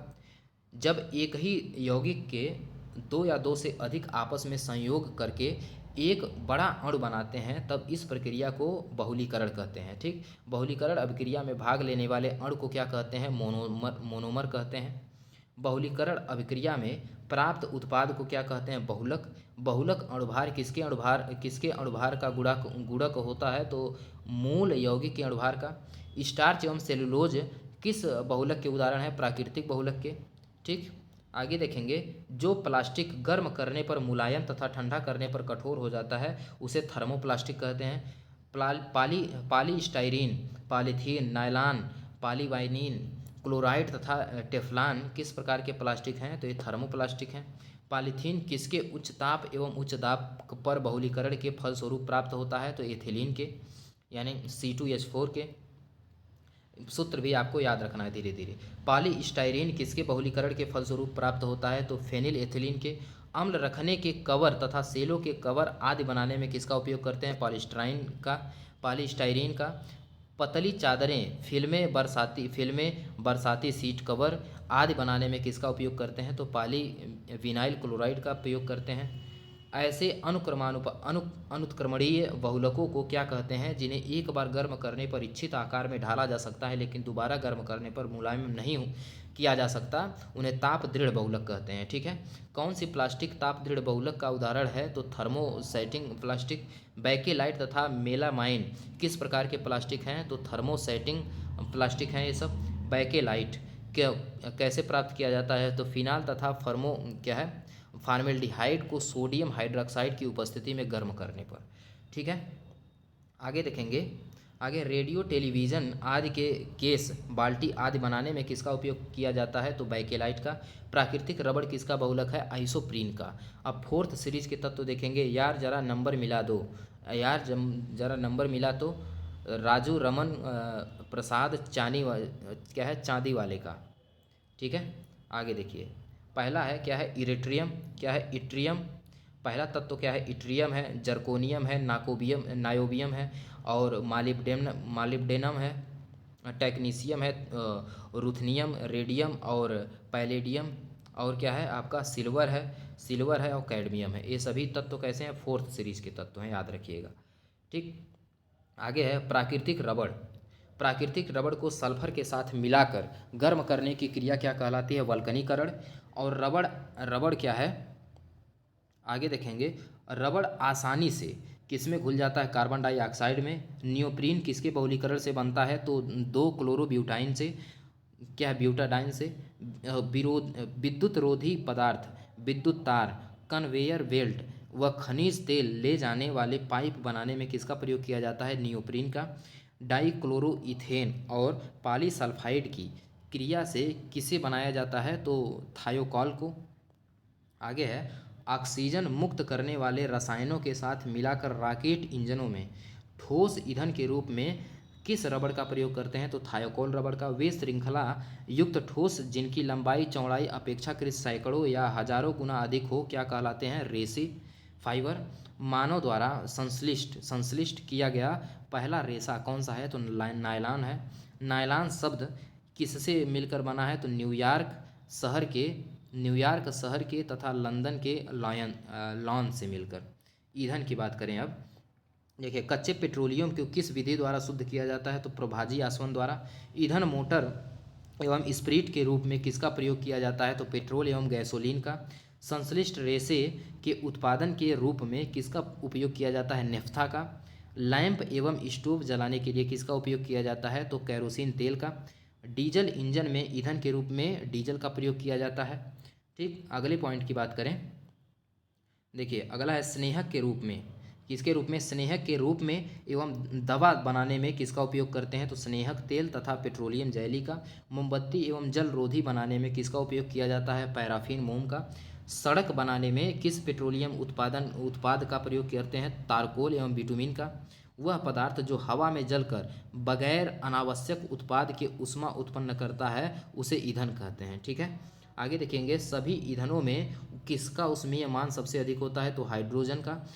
किस गैस को भविष्य का ईंधन कहा जाता है? हाइड्रोजन को। रॉकेट ईंधन के रूप में उच्च ताप उत्पन्न करने वाले ज्वलकों में किस गैस का उपयोग किया जाता है? तो हाइड्रोजन का। आगे देखेंगे, कुछ ईंधन ऐसे होते हैं जिनके वायु मिश्रण का इंजनों के सिलेंडरों में ज्वलन समय के पहले हो जाता है, जिससे ऊष्मा पूर्णतया कार्य में परिवर्तित न होकर धात्विक ध्वनि उत्पन्न करने में नष्ट हो जाती है। यह धात्विक ध्वनि क्या कहलाती है? तो क्या है? अपस्फोटन। ठीक। अपस्फोटन को किसके द्वारा व्यक्त किया जाता है? तो ऑक्टेन संख्या के द्वारा। और सबसे अच्छा अपस्फोटरोधी यौगिक क्या है? तो टेट्रा एथिल लेड है। आगे देखेंगे, सबसे निम्न कोटि का कोयला कौन सा है? तो पीट कोयला है। सबसे निम्न कोटि का कोयला पीट कोयला। कोयले के किस प्रकार में जल वाष्प की मात्रा अधिक होती है? लिग्नाइट कोयला या भूरा कोयला। घरेलू कार्यों में किस प्रकार के कोयले का उपयोग किया जाता है? बिटुमिनस कोयला। कोयले का सबसे उत्तम कोटि का कोयला है कोयले में एंथ्रेसाइट कोयला। द्रव द्रव ईंधन के उदाहरण कौन सा? Petrol, diesel, kerosene, alcohol, spirit.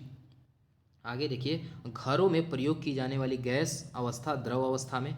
रसोई में प्रयुक्त की जाने वाली द्रवित प्राकृतिक गैस एलपीजी होती है। ठीक, लिक्विड पेट्रोलियम गैस। एलपीजी का पूर्ण लिक्विफाइड पेट्रोलियम गैस होता है। एलपीजी किसका मिश्रण है? तो ब्यूटेन एवं प्रोपेन का। एलपीजी से होने वाली दुर्घटना से बचने के लिए इसमें किस तत्व का जो है यौगिक मिलाएं? तो सल्फर के यौगिक मिथाइल मर्केप्टन कहते हैं। गोबर के सड़ने में बायोगैस संयंत्र में कौन सी ज्वलनशील गैस उत्पन्न होती है? तो मीथेन। आगे देखिए अगला पॉइंट, कौन सी गैस लाल तप्त कोक पर वायु प्रवाहित करके बनाई जाती है? तो प्रोड्यूसर गैस। प्रोड्यूसर गैस का ऊष्मीय मान 1100 से 1750 किलोग्राम होता है प्रति। प्रोड्यूसर गैस का उपयोग ईंधन के रूप में किस उद्योग में किया जाता है? कांच एवं इस्पात उद्योग में। आगे है, प्रोड्यूसर गैस में किन गैसों का मिश्रण है? 50.9% nitrogen, 27% carbon monoxide, 14% hydrogen, 4.5% carbon dioxide और 3% मीथेन, 10.6% ऑक्सीजन होता है। ठीक है, आगे बात करेंगे अगले पॉइंट पर, क्या है? जल गैस में किन गैसों का मिश्रण होता है? तो हाइड्रोजन और कार्बन मोनोऑक्साइड का। धातु जो स्वतंत्र अवस्था में पाई जाती हैं वो कौन कौन सी धातुएं हैं जो स्वतंत्र अवस्था में पाई जाती हैं? देखिए कौन कौन सी हैं नीचे। सोचा तांबा 20 प्लेट दान करूं, तो कौन कौन सा है? देखिए सो का मतलब जो है सोना, चांदी, तांबा, बिस्मथ, प्लेटिनम। यानी एयू से सोना होता है, एजी से सिल्वर यानी चांदी होता है, और सीयू कापर यानी तांबा, और बीआई बिस्मथ हो गया, पीटी प्लेटिनम हो गया। ठीक, अगले पॉइंट की बात करें तो जल गैस यानी वाटर गैस का ऊष्मीय मान 2500 से 2800 किलो कैलोरी प्रति किलोग्राम होता है। जल गैस का उपयोग हाइड्रोजन एवं एल्कोहल के निर्माण में किस रूप में अपचायक के रूप में किया जाता है? कोयले के भंजक आसवन से कौन सी गैस बनती है? तो कोल गैस। कोल गैस किन गैसों का मिश्रण होता है? तो 50% हाइड्रोजन, 35% मीथेन और 10% कार्बन मोनोऑक्साइड और 5% एथिलीन होता है। ईंधन का ऊष्मीय मान किसका निर्धारण करता है? ईंधन की कोटि का। एक आदर्श ईंधन क्या विशेषता? उच्च कैलोरी मान। कौन सी गैस का कैलोरी मान सबसे अधिक होता है? तो मीथेन का। एलपीजी के रिसाव का पता लगाने के लिए उसमें क्या मिलाया जाता है? तो एथिल मर्केप्टन यानी इथेनी क्या है? इथेनथियाल। ठीक है, आगे देखिए, यदि 2 ग्राम ईंधन जलाकर 66 जूल तापीय ऊर्जा देता है तो ऊर्जा कैलोरी मान क्या है? तो 33 जूल प्रति ग्राम।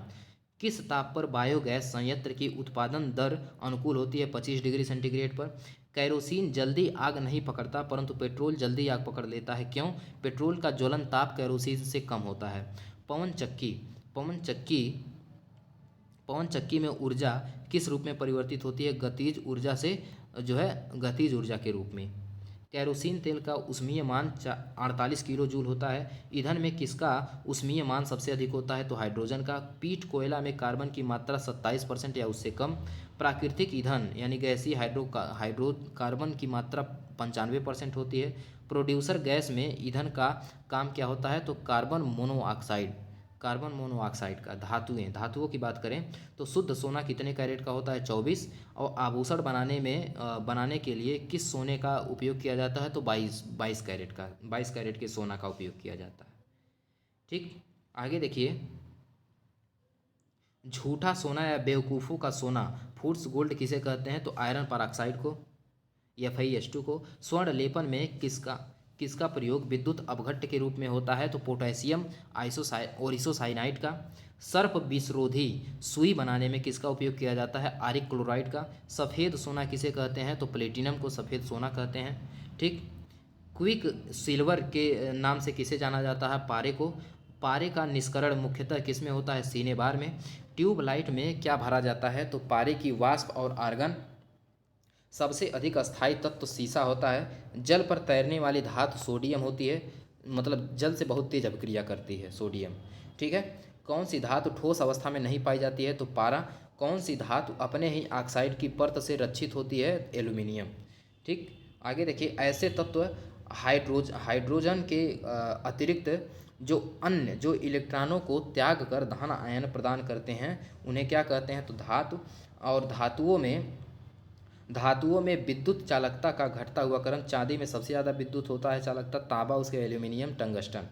किस तत्व की उष्मीय एवं विद्युत चालकता सबसे कम होती है? तो शीशे की होती है। अक्रिय गैसों की संख्या 6 होती है। कौन कौन सी हैं? देखिए, वो हैं helium, नियान, argon, krypton, xenon, radon. कौन कौन से? Helium, नियान, argon, krypton, xenon, radon. याद रखिएगा। ठीक। धातुओं के ऑक्साइड की आकृति कैसी होती है, प्रकृति कैसी होती है? तो क्षारीय होती है। क्रोमियम ऑक्साइड Cr2O3 की प्रकृति कैसी? अम्लीय होती है। यानी एल्यूमिनियम, जिंक एवं लेड, Pb, लेड, सीसा ऑक्साइड कैसे होते हैं? तो उभयधर्मी होते हैं। धातुएं प्रायः किन अम्लों से हाइड्रोजन विस्थापित करते हैं? तनु अम्लों से। आगे देखेंगे, भूपरपटी में मिलने वाली प्रमुख गैसें कौन कौन सी हैं? तो सिलिकॉन, एल्यूमिनियम, लोहा, कैल्शियम। भूपरपटी में प्राकृतिक रूप से पाए जाने वाले तत्वों एवं यौगिकों को खनिज कहते हैं।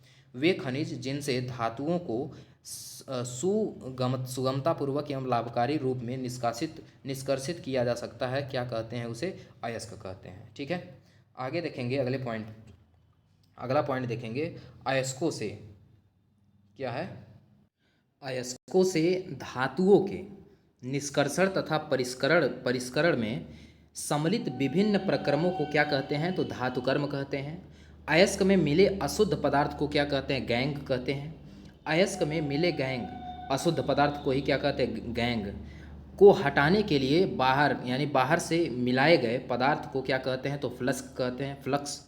ठीक। गैंग एवं फ्लक्स के मिलने से बना पदार्थ को क्या कहलाता है? तो धातुमल कहलाता है। ठीक। आगे देखेंगे, किसी पदार्थ में धातु के अयस्क को उसके द्रवणांक से नीचे के ताप पर गर्म करते हैं ताकि अयस्क में मिली वाष्पशील अशुद्धियाँ दूर हो जाती हैं, उसे निस्तापन कहते हैं।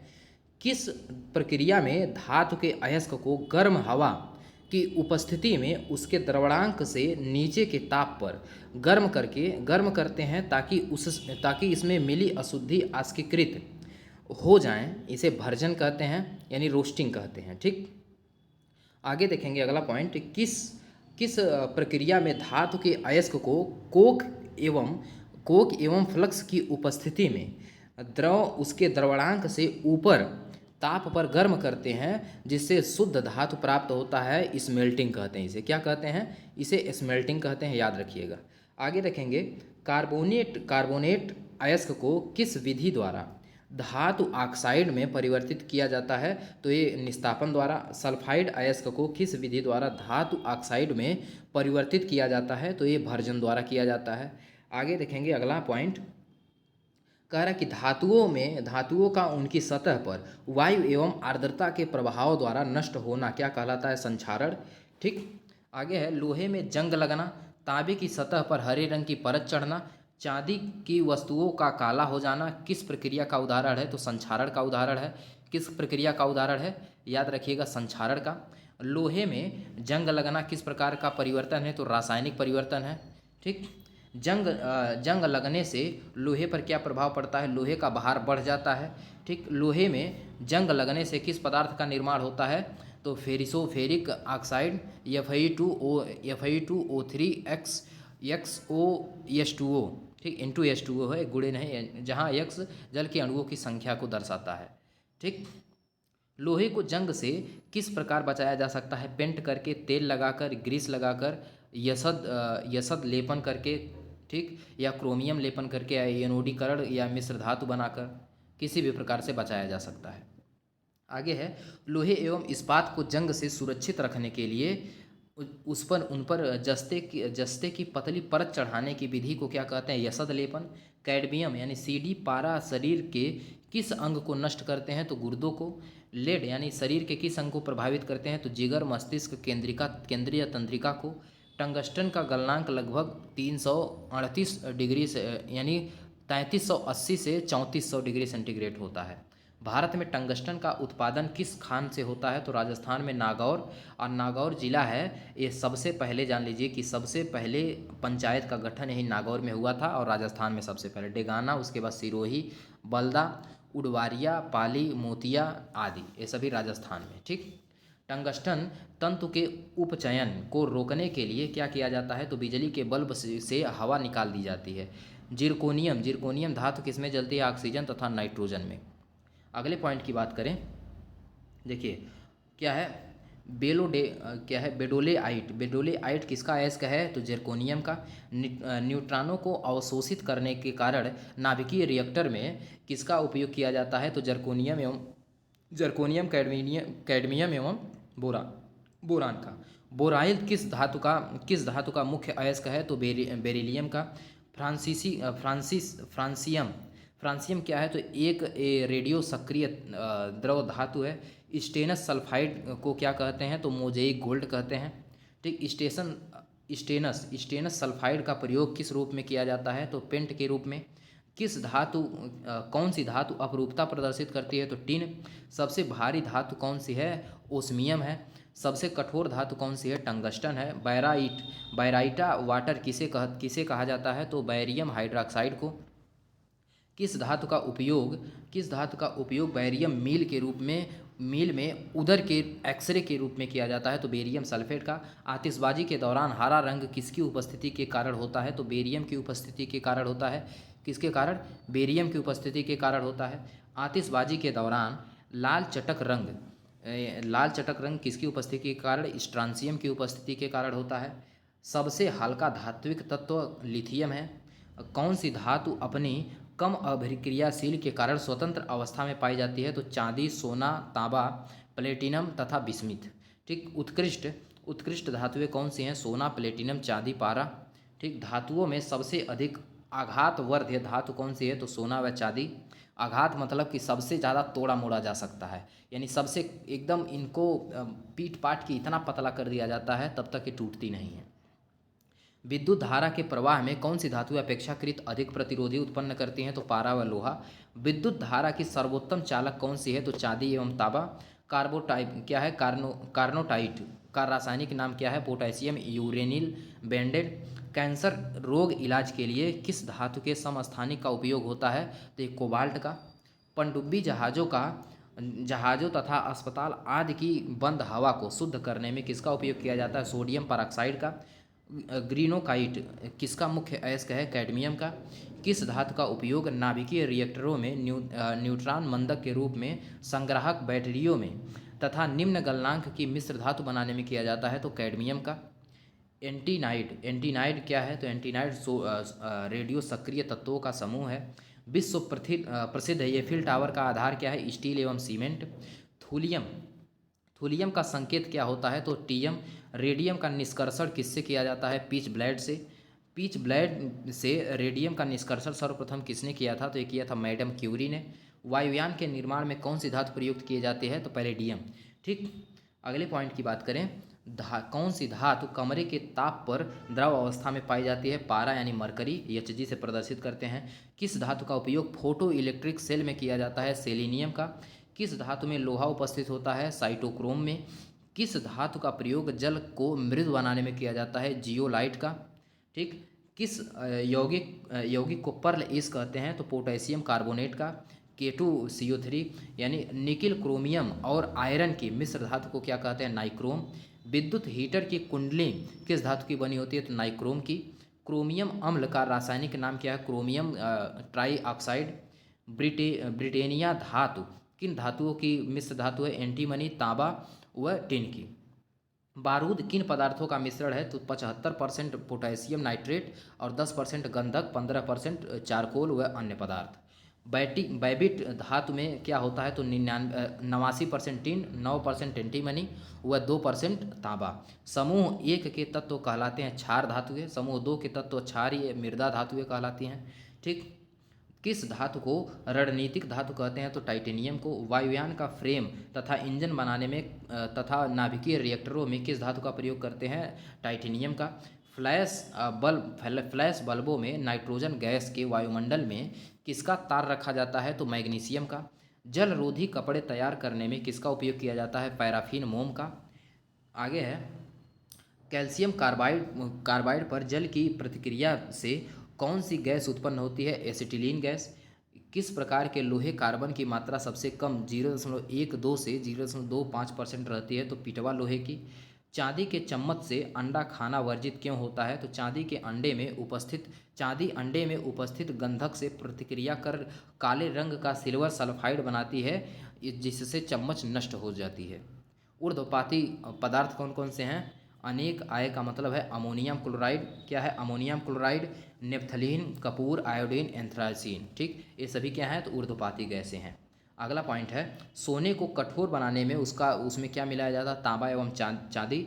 एंटीमनी क्या है? तो उपधातु है। ठीक, अगले पॉइंट की बात करें, देखिए नीले थोथा का रासायनिक नाम क्या है? तो कापर सल्फेट है, यानी नीले थोथा का रासायनिक नाम कापर सल्फेट है। कौन सी धातु अर्धचालक की भांति ट्रांजिस्टर के रूप में प्रयुक्त होती है? तो जर्मेनियम है। किन तत्वों के लवणों द्वारा आतिशबाजी के रंग प्राप्त होते हैं? तो यसार और बेरियम। ठीक, यानी Ba। किस रेडियोधर्मी तत्व के भारत में विशाल भंडार है? तो थोरियम का भारत में विशाल भंडार है। कलपक्कम के फास्ट ब्रीडर रिएक्टर में कौन सा तत्व ईंधन के रूप में प्रयुक्त होता है? समृद्ध यूरेनियम। भारी जल क्या है? तो मंदक है। सामान्य किस्म का कोयला बिटुमिनस। हाइड्रोजन से सबसे अधिक अभिक्रिया कौन करता है? फ्लोरीन। कौन सा तत्व ब्रह्मांड में सबसे अधिक मात्रा में पाया जाता है? तो हाइड्रोजन। आगे, हीमोग्लोबिन में उपस्थित धातु कौन सा है? तो लोहा। संचायक बैटरियों में कौन सी धातु का प्रयोग किया जाता है? सीसा का। वायुयान के निर्माण में कौन सी धातु उपयुक्त होती है? पैलेडियम। एडम उत्प्रेरक किस धातु का नाम है? तो प्लेटिनम का। मायोग्लोबिन में कौन सी धातु होती है? तो लोहा होती है। समुद्र में सबसे अधिक मात्रा में कौन सी धातु पाई जाती है? तो सोडियम पाई जाती है। आगे देखिए, कौन सी धातु जल के साथ अपक्रिया करके ऑक्सीजन गैस प्रदान करती है? तो कैडमियम। धातु की प्रकृति कैसी होती है? विद्युत धनात्मक। पीतल में कौन सी धातुएं होती हैं? तांबा एवं जस्ता। किस शीशे का उपयोग कृत्रिम अंगों के निर्माण में किया जाता है? कार्बन शीशा का। लिथार्ज किसे कहते हैं? तो लेड ऑक्साइड को। ठीक, आगे देखिए, लिथार्ज किस प्रकार का ऑक्साइड है? तो उभयधर्मी है। रबड़ उद्योग में स्टोरेज बैटरी के निर्माण में तथा फ्लिंट कांच बनाने में किसका उपयोग किया जाता है? तो लेड ऑक्साइड का। व्हाइट ब्लेड सफ़ेदा किसे कहा जाता है? तो बेसिक लेड कार्बोनेट को। आशा धातु किसे कहा जाता है? टाइटेनियम को। भारत में यूरेनियम का सर्वाधिक उत्पादन किस राज्य में होता है? आंध्र प्रदेश में। ठीक, यूरेनियम का ये सब कौन सा समस्थानिक रेडियो सक्रियता प्रदर्शित नहीं करता है? तो ये 92 यूरेनियम 238। ठीक, हैबर विधि में किस गैस के उत्पादन में उत्प्रेरक के रूप में यूरेनियम कार्बाइड का उपयोग किया जाता है? तो अमोनिया के। यूरेनियम के नाइट्रेट एवं एसीटेट का उपयोग किस में किया जाता है? तो फोटोग्राफी में। ठीक है, आगे देखेंगे, कृत्रिम गोल्ड किसे कहते हैं? एल्यूमिनियम ब्रांज को। एल्यूमिनियम के मुख्य अयस्क कौन कौन से हैं? तो बॉक्साइड, क्रोएलाइट, ठीक, एलुनाइट व कोरंडम फेल्सपार या काओलिन। कापर के मुख्य अयस्क कौन कौन से हैं? तो चैल्को पाइराइट, कापर पाइराइट, चैल्कोसाइट या कापर ग्लोस या क्यूपराइट व मैलिफाइट। ठीक है, अगले पॉइंट की बात करें, देखिए प्रमुख धातुएं एवं उनके अयस्क। किसके धातुएं? इधर उनके अयस्क दिए गए हैं। जैसे मैग्नीशियम के कौन कौन से अयस्क हैं? मैग्नेसाइट, डोलोमाइट, इप्सम लवण और कीसेराइट, कार्नेलियम। पूछा जाता है निम्न में से मैग्नीशियम का कौन सा अयस्क है? ठीक, इस प्रकार से इससे प्रश्न बनते हैं। कैल्शियम से डोलोमाइट, कैल्साइट और जिप्सम देखिए, अगर कैल्शियम से कुछ आप देखे होंगे कि डोलोमाइट इसमें भी है, डोलोमाइट इसमें भी है, जिप्सम भी है और इसमें इप्सन है, इसमें जिप्सम है। तो कोलोमाइट जब पूछेगा कोलोमाइट तो ये इसमें से एक ही देगा, दोनों नहीं देगा, ये जान लीजिएगा। ठीक, fluorspar calcium magnesium silicate, calcium magnesium sulphate asbestos. Sodium का क्या है? चीनी साल्टपीटर, ट्रोना, बोरेक्स, साधारण नमक। पोटेशियम का कौन कौन सा है अयस्क? तो नाइटर, कार्नेलाइट। निकिल का क्या है? तो मिलेराइट। और क्रोमियम का क्या है? क्रोमाइट। मैग्नीज का पायरोल्यूसाइट और सिलोमिनीन या मैग्नाइट।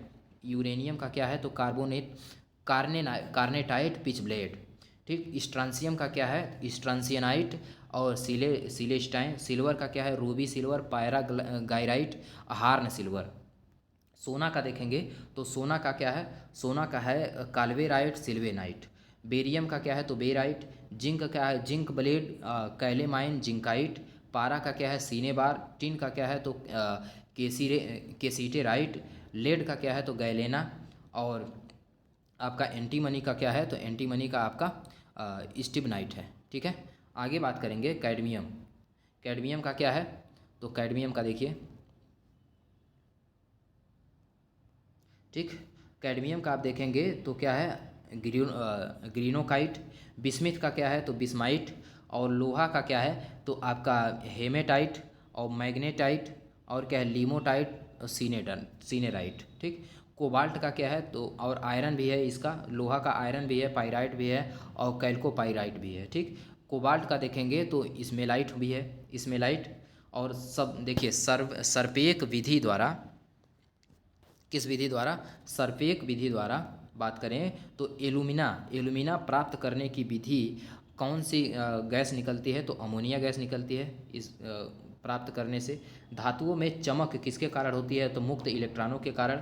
किस वैज्ञानिक ने धातु व अधातु का वर्गीकरण किया था तो एंटोनी लेवोजियर ने। वैद्युत वैद्युत अपघटन, एक मिनट देखिए, वैद्युत अपघटन की बात करें तो वैद्युत अपघटन विधि में कॉपर का शोधन करने में सोना कहाँ प्राप्त होता है तो एनोड पंख के रूप में होता है। ठीक है, अशुद्ध एल्यूमिना को क्या कहते हैं तो एमरी कहते हैं। क्या कहते हैं, एमरी। आगे देखिए शीशा पेंसिल में शीशा पेंसिल में शीशे की प्रतिशत मात्रा कितनी होती है तो 0% होती है। धातुओं एवं अधातुओं के उपयोग की बात करें तो आगे देखेंगे प्लास्टर ऑफ पेरिस किसका रासायनिक रूप है तो कैल्शियम सल्फेट हाइड्रेट का। फेरस ऑक्साइड का उपयोग किस में किया जाता है, हरा कांच बनाने में, फेरस लवणों के निर्माण में। फेरिक यौगिक Fe3O4 का उपयोग किस में किया जाता है तो जेवरात पॉलिश करने में और फेरिक लवणों के निर्माण में। ठीक है, अगले पॉइंट की बात करें, कुछ धातुएं अधातुएं तथा उनके यौगिकों के उपयोग दिए गए हैं। इधर आपके धातु अधातु है और इधर यौगिक के उपयोग है, कहाँ उसका उपयोग किया जाता है।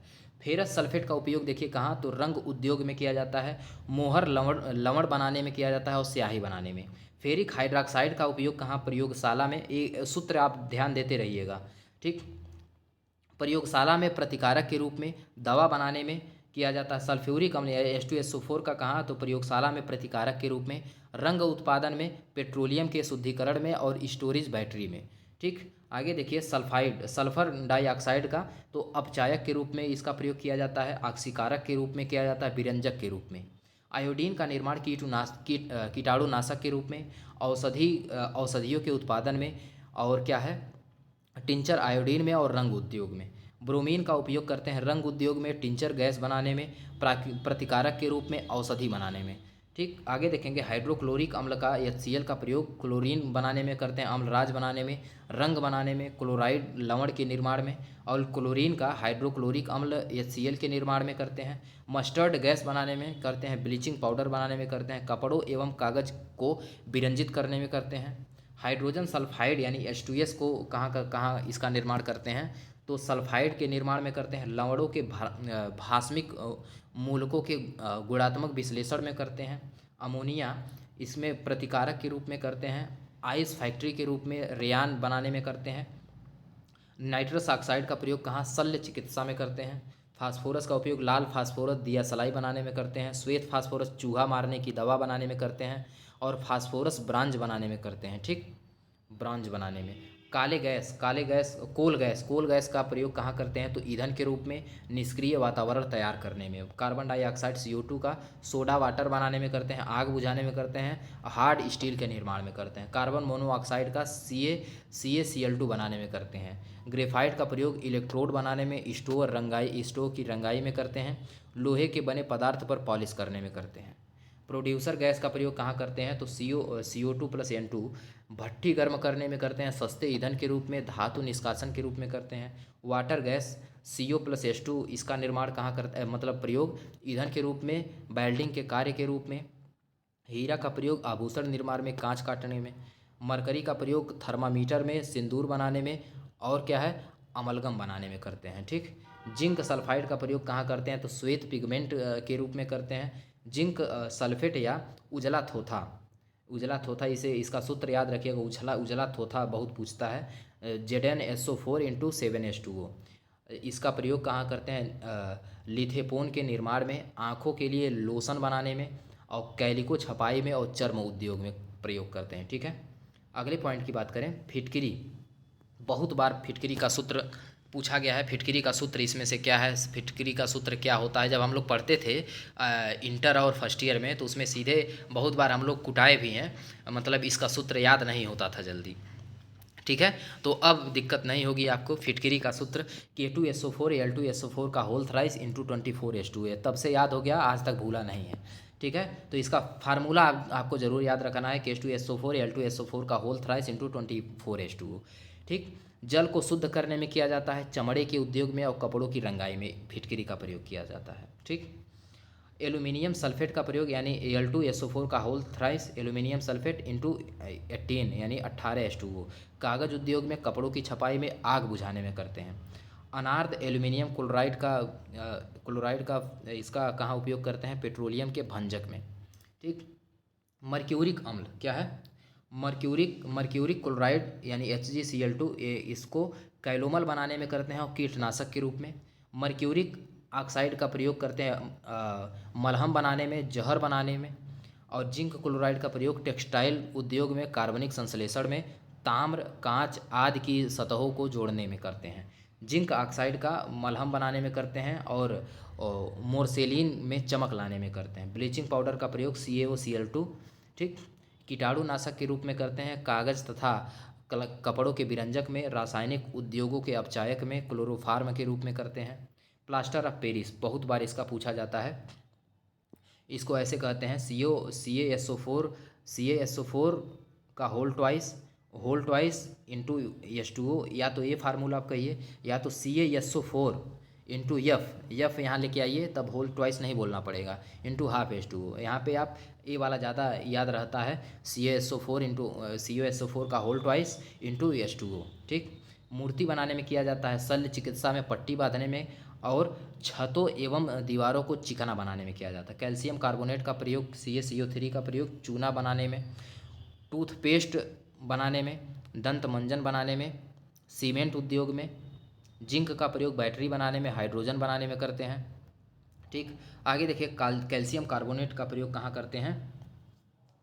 कैल्शियम कार्बोनेट का प्रयोग करते हैं कहाँ कहाँ? देखिए, कैल्शियम साइनाइड एवं एसिटिलीन निर्माण में। कैल्शियम सल्फेट या जिप्सम का प्रयोग, जिप्सम देखिए, कैल्शियम सल्फेट का जिप्सम इसी को कहते हैं। इसका फार्मूला याद रखिएगा, CaSO4 इंटू 2H2O। स्वाद के रूप में करते हैं, प्लास्टर ऑफ पेरिस बनाने में करते हैं, अमोनिया सल्फेट बनाने में, सीमेंट उद्योग में। कैल्शियम का प्रयोग अवकारक के रूप में करते हैं, पेट्रोलियम से सल्फर हटाने के रूप में करते हैं। मैग्नीशियम क्लोराइड का प्रयोग कहाँ करते हैं? रुई की सजावट में करते हैं, सोरेल सीमेंट के रूप में, और जिप्सम लवण बनाने में। मैग्नीशियम का प्रयोग धातु मिश्रण बनाने में, फ्लैश बल्ब बनाने में, और थर्माइट वेल्डिंग बनाने में। मैग्नीशियम ऑक्साइड का प्रयोग औषधि निर्माण में, रबर पूरक के रूप में करते हैं, बायलरों के रूप में करते हैं। ठीक, बस आपको देखते चलना है, देखते आप हमारे साथ बस अंतिम तक बने रहिए। सोडियम बाइकार्बोनेट, खाने का सोडा, NaCO3, अग्निशमन यंत्र, बेकरी उद्योग, प्राकृतिक रूप प्रतिकारक के रूप। ठीक, सोडियम कार्बोनेट या धावन सोडा Na2CO3 कहते हैं। ग्लास, बहुत बार पूछा जाता है, सोडियम कार्बोनेट या धावन सोडा का सूत्र क्या है? तो धावन सोडा का रासायनिक नाम पूछ लेता है तो सोडियम कार्बोनेट, और इसका सूत्र पूछ लेता है तो Na2CO3। ठीक, ग्लास निर्माण में करते हैं, कागज़ उद्योग में, जल की अस्थायी कठोरता हटाने में, और धुलाई के घरों में धावन सोडा के रूप में। देखिए, जो लास्ट तक बना है उसको एक गिफ्ट देंगे। गिफ्ट क्या है कि NTPC में, चाहे NTPC हुआ या RRB टेक्नीशियन के लिए, या जो है अंतिमतम जो देख रहा है उसी को ये लाभ मिलेगा। और उसको क्या करना है, हमारे नंबर पे सीधे व्हाट्सअप करेंगे 9140220354, और अपना नाम लिख दीजिएगा और कहाँ से हैं ये लिख दीजिएगा। ठीक, आपको हम प्रीवियस ईयर के मैथ के किस सब्जेक्ट के, देखिए मैथ के लगभग आपके 600 प्रश्न होंगे, 600-700 प्रश्न होंगे, और रीजनिंग के भी सब प्रीवियस ईयर ये नहीं कि जो है कोई जोड़ा गया, उसमें डेट भी लिखा है कहाँ से और कब का है। ठीक, रीजनिंग का लगभग ये भी 400-500 प्रश्न, फिर हिस्ट्री का देंगे ये भी जितना, और भूगोल का देंगे, भूगोल का, फिर पॉलिटी का दे देंगे, और फिजिक्स का, केमिस्ट्री का और बायोलॉजी का। ठीक, ये सभी आपको हम व्हाट्सएप पे भेजेंगे, उसी को ये देंगे जो लास्ट तक जो है देख रहा है वीडियो। ठीक है, ये लाभ उसी को मिलेगा, इसको टेलीग्राम ग्रुप में नहीं भेजेंगे। ठीक, चलिए अगले पॉइंट पे चलते हैं। आगे है मैग्नीशियम हाइड्रॉक्साइड। मैग्नीशियम हाइड्रॉक्साइड, इसका उपयोग किस रूप में, तो चीनी उद्योग में मोलासिस से चीनी तैयार कराने में किया जाता है। कापर सल्फेट या नीला थोथा, बहुत बार पूछा है। नीला थोथा का रासायनिक नाम कापर सल्फेट, इसका रासायनिक सूत्र CuSO4 × 5H2O। कीटाणुनाशक के रूप में करते हैं, विद्युत सेलों में करते हैं, कापर के शुद्धिकरण में करते हैं, रंग बनाने में करते हैं। क्यूप्रिक क्लोराइड, इसका प्रयोग कहाँ करते हैं, तो ऑक्सीकरण के रूप में करते हैं, जल शुद्धिकरण के रूप में, धागों की रंगाई के रूप में। और क्यूप्रस ऑक्साइड यानी Cu2O लाल ग्लास के निर्माण में और पेस्टिसाइड के रूप में करते हैं। ठीक, अब आते हैं मिश्र धातु, एलॉय। मिश्र धातु के बारे में जानते हैं। मिश्र धातु का किसी अन्य धातु या अधातु के साथ मिश्रण क्या कहलाता है, मिश्र धातु कहलाता है। किसी धातु का, मिश्र धातु में किसी धातु का किसी अन्य धातु या अधातु के साथ मिश्रण को क्या कहते हैं, मिश्र धातु कहते हैं। ठीक है, आगे देखिए, पीतल के अवयव घटक कौन से हैं एवं उनका उपयोग क्या है, तो Cu + Zn, Cu 70% और Zn 30% ये बर्तन बनाने में करते हैं। लोहा एवं 0.1 से 1.5 कार्बन की मिश्र धातु क्या कहलाती है, इस्पात कहलाती है। आगे देखेंगे, किस धातु का प्रयोग अभेद्य या गोली सह मिश्र धातु इस्पात बनाने में किया जाता है, तो जिरकोनियम का। इस्पात को उच्च ताप पर गर्म करके धीरे धीरे ठंडा करने पर उसकी कठोरता घट जाती है, इस प्रक्रिया को क्या कहते हैं, एनीलिंग कहते हैं। पारे की मिश्र धातु क्या कहलाती है, अमलगम। कौन से धातु अमलगम नहीं बनाते हैं, तो लोहा, प्लेटिनम, कोबाल्ट, निकिल और टंगस्टन। ठीक, कुछ मिश्र धातुएं एवं उनके अवयव घटक कौन से हैं, तो मिश्र धातु इधर है अवयव और घटक। तो गन मेटल का मिश्र धातु क्या है, इसका है तोप, गियर, बेयरिंग बनाने में किया जाता है। कौन कौन से हैं, तो Cu + Zn + Sn। Cu यानी कापर की मात्रा 90%, जिंक की मात्रा कितनी होती है, 2%, और Sn यानी टिन की परसेंट आपकी 8% होती है। ठीक, मंजू मेटल में इसमें कापर, जिंक, देखिए कापर की मात्रा 60%, जिंक की मात्रा 40% सिक्का बनाने में किया जाता है। डच मेटल में देखिए कापर और जिंक, कापर 80% और जिंक 20% सस्ते आभूषण बनाने में किया जाता है। कांसा का प्रयोग यानी ब्रॉन्ज का प्रयोग, देखिए कापर और टिन का प्रयोग रहता है, कापर इसमें से 90%, टिन इसमें से केवल 10%। सिक्का, घंटी एवं बर्तन बनाने में किया जाता है। जर्मन सिल्वर, इसमें देखिए कापर और जिंक और निकिल तीनों रहता है। कापर की मात्रा सर्वाधिक रहती है 60%, और 20% निकिल, 20% जिंक होता है, बर्तन बनाने में किया जाता है। रोल्ड गोल्ड, इसमें देखिए कापर और एल्यूमिनियम होता है, कापर 90%, एल्यूमिनियम 10%, सस्ते आभूषण बनाने में किया जाता है। डेल्टा मेटल में कापर और जिंक और आयरन होता है, कापर 60% और जिंक 38% और 2% होता है आपका लोहा, जहाज का पंखा बनाने में किया जाता है। मोनेट क्या है, मोनेल मेटल, इसमें कापर और निकिल होता है, कापर 70% और निकिल 30%। क्षार रखने वाले बर्तन बनाने में प्रयोग किया। सीधे पूछा जाता है क्या, ड्यूरेलुमीन में कापर की मात्रा कितनी है। ठीक, ऐसे इसी तरह से पूछा जाता है। तो इसमें एल्यूमिनियम 95% होता है, कापर आपका 4%, मैग्नीशियम आपका 5% और मैग्नीज आपका कितना होता है, 5%। ठीक, ये रसोई घर के सामान बनाने में प्रयोग किया जाता है। कितना पेज और बचा है, 1 पेज, 2 पेज, बस 2 पेज और बचा है, 2 पेज या 3 पेज, 3 पेज बचा हुआ है। ठीक है, 3 पेज आपका बचा हुआ है। देखिए ये लास्ट, इसके बाद ये इस पे हम लोग आ गए हैं।